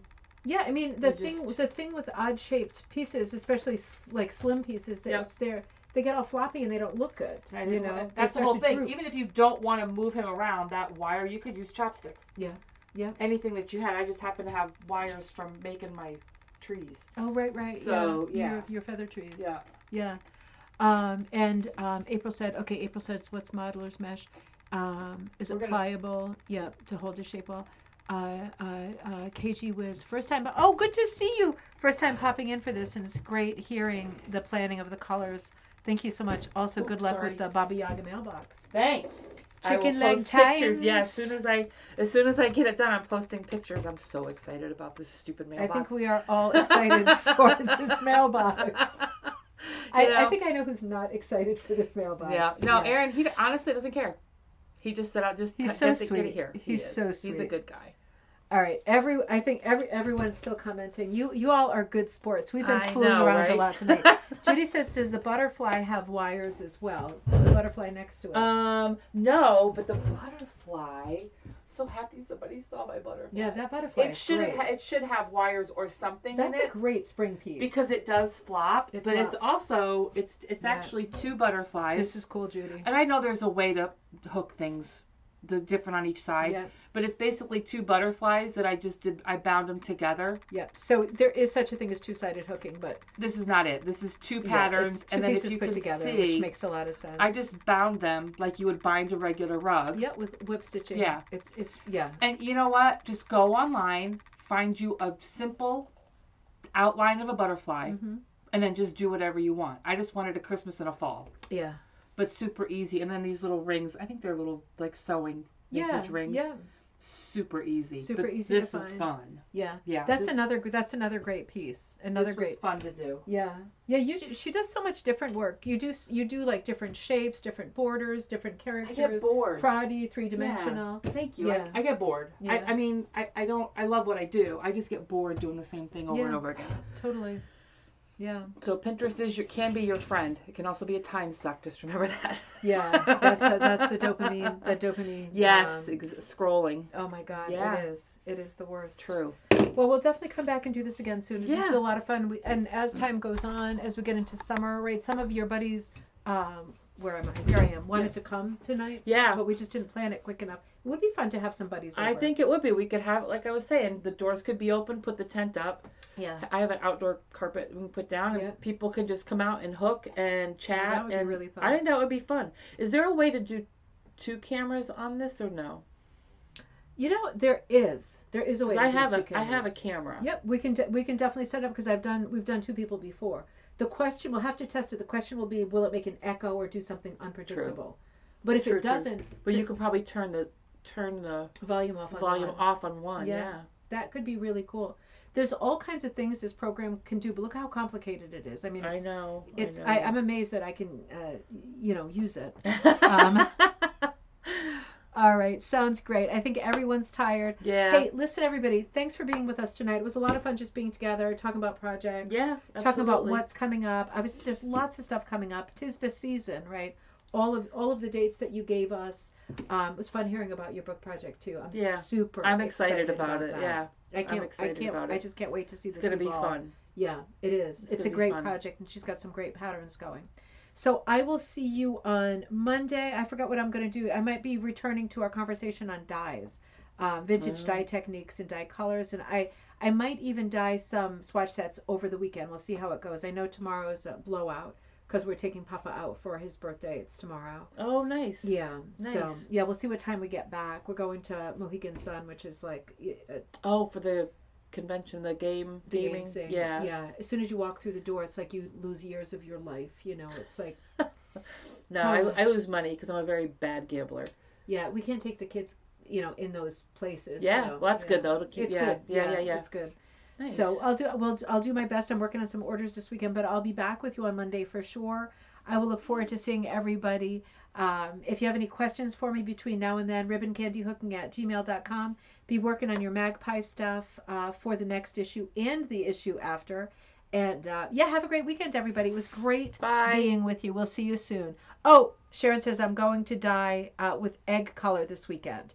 Can you take some pictures? Let us know how it goes. You've done that, right? What? You've done. Do you use egg food coloring to dye wool and stuff? I have not. I've only ever done the acid. Yeah, super fun. It's super fun. I do have videos on that using the tablets versus the gel. The gel is messy and it's very, very stiff, but the tablets are great. The Paz tablets and the rip-off ones at the dollar store also great. That's a good idea. Yeah. The tablets, it makes no difference if you buy them from Paz or if you buy them from the dollar store. Probably the same. Exactly Probably the same company. Same. Totally, exactly. Yeah. So let us know how that goes, Sharon. That sounds super, super fun. Have a great weekend, everybody. We will see you soon. Bye. Take care.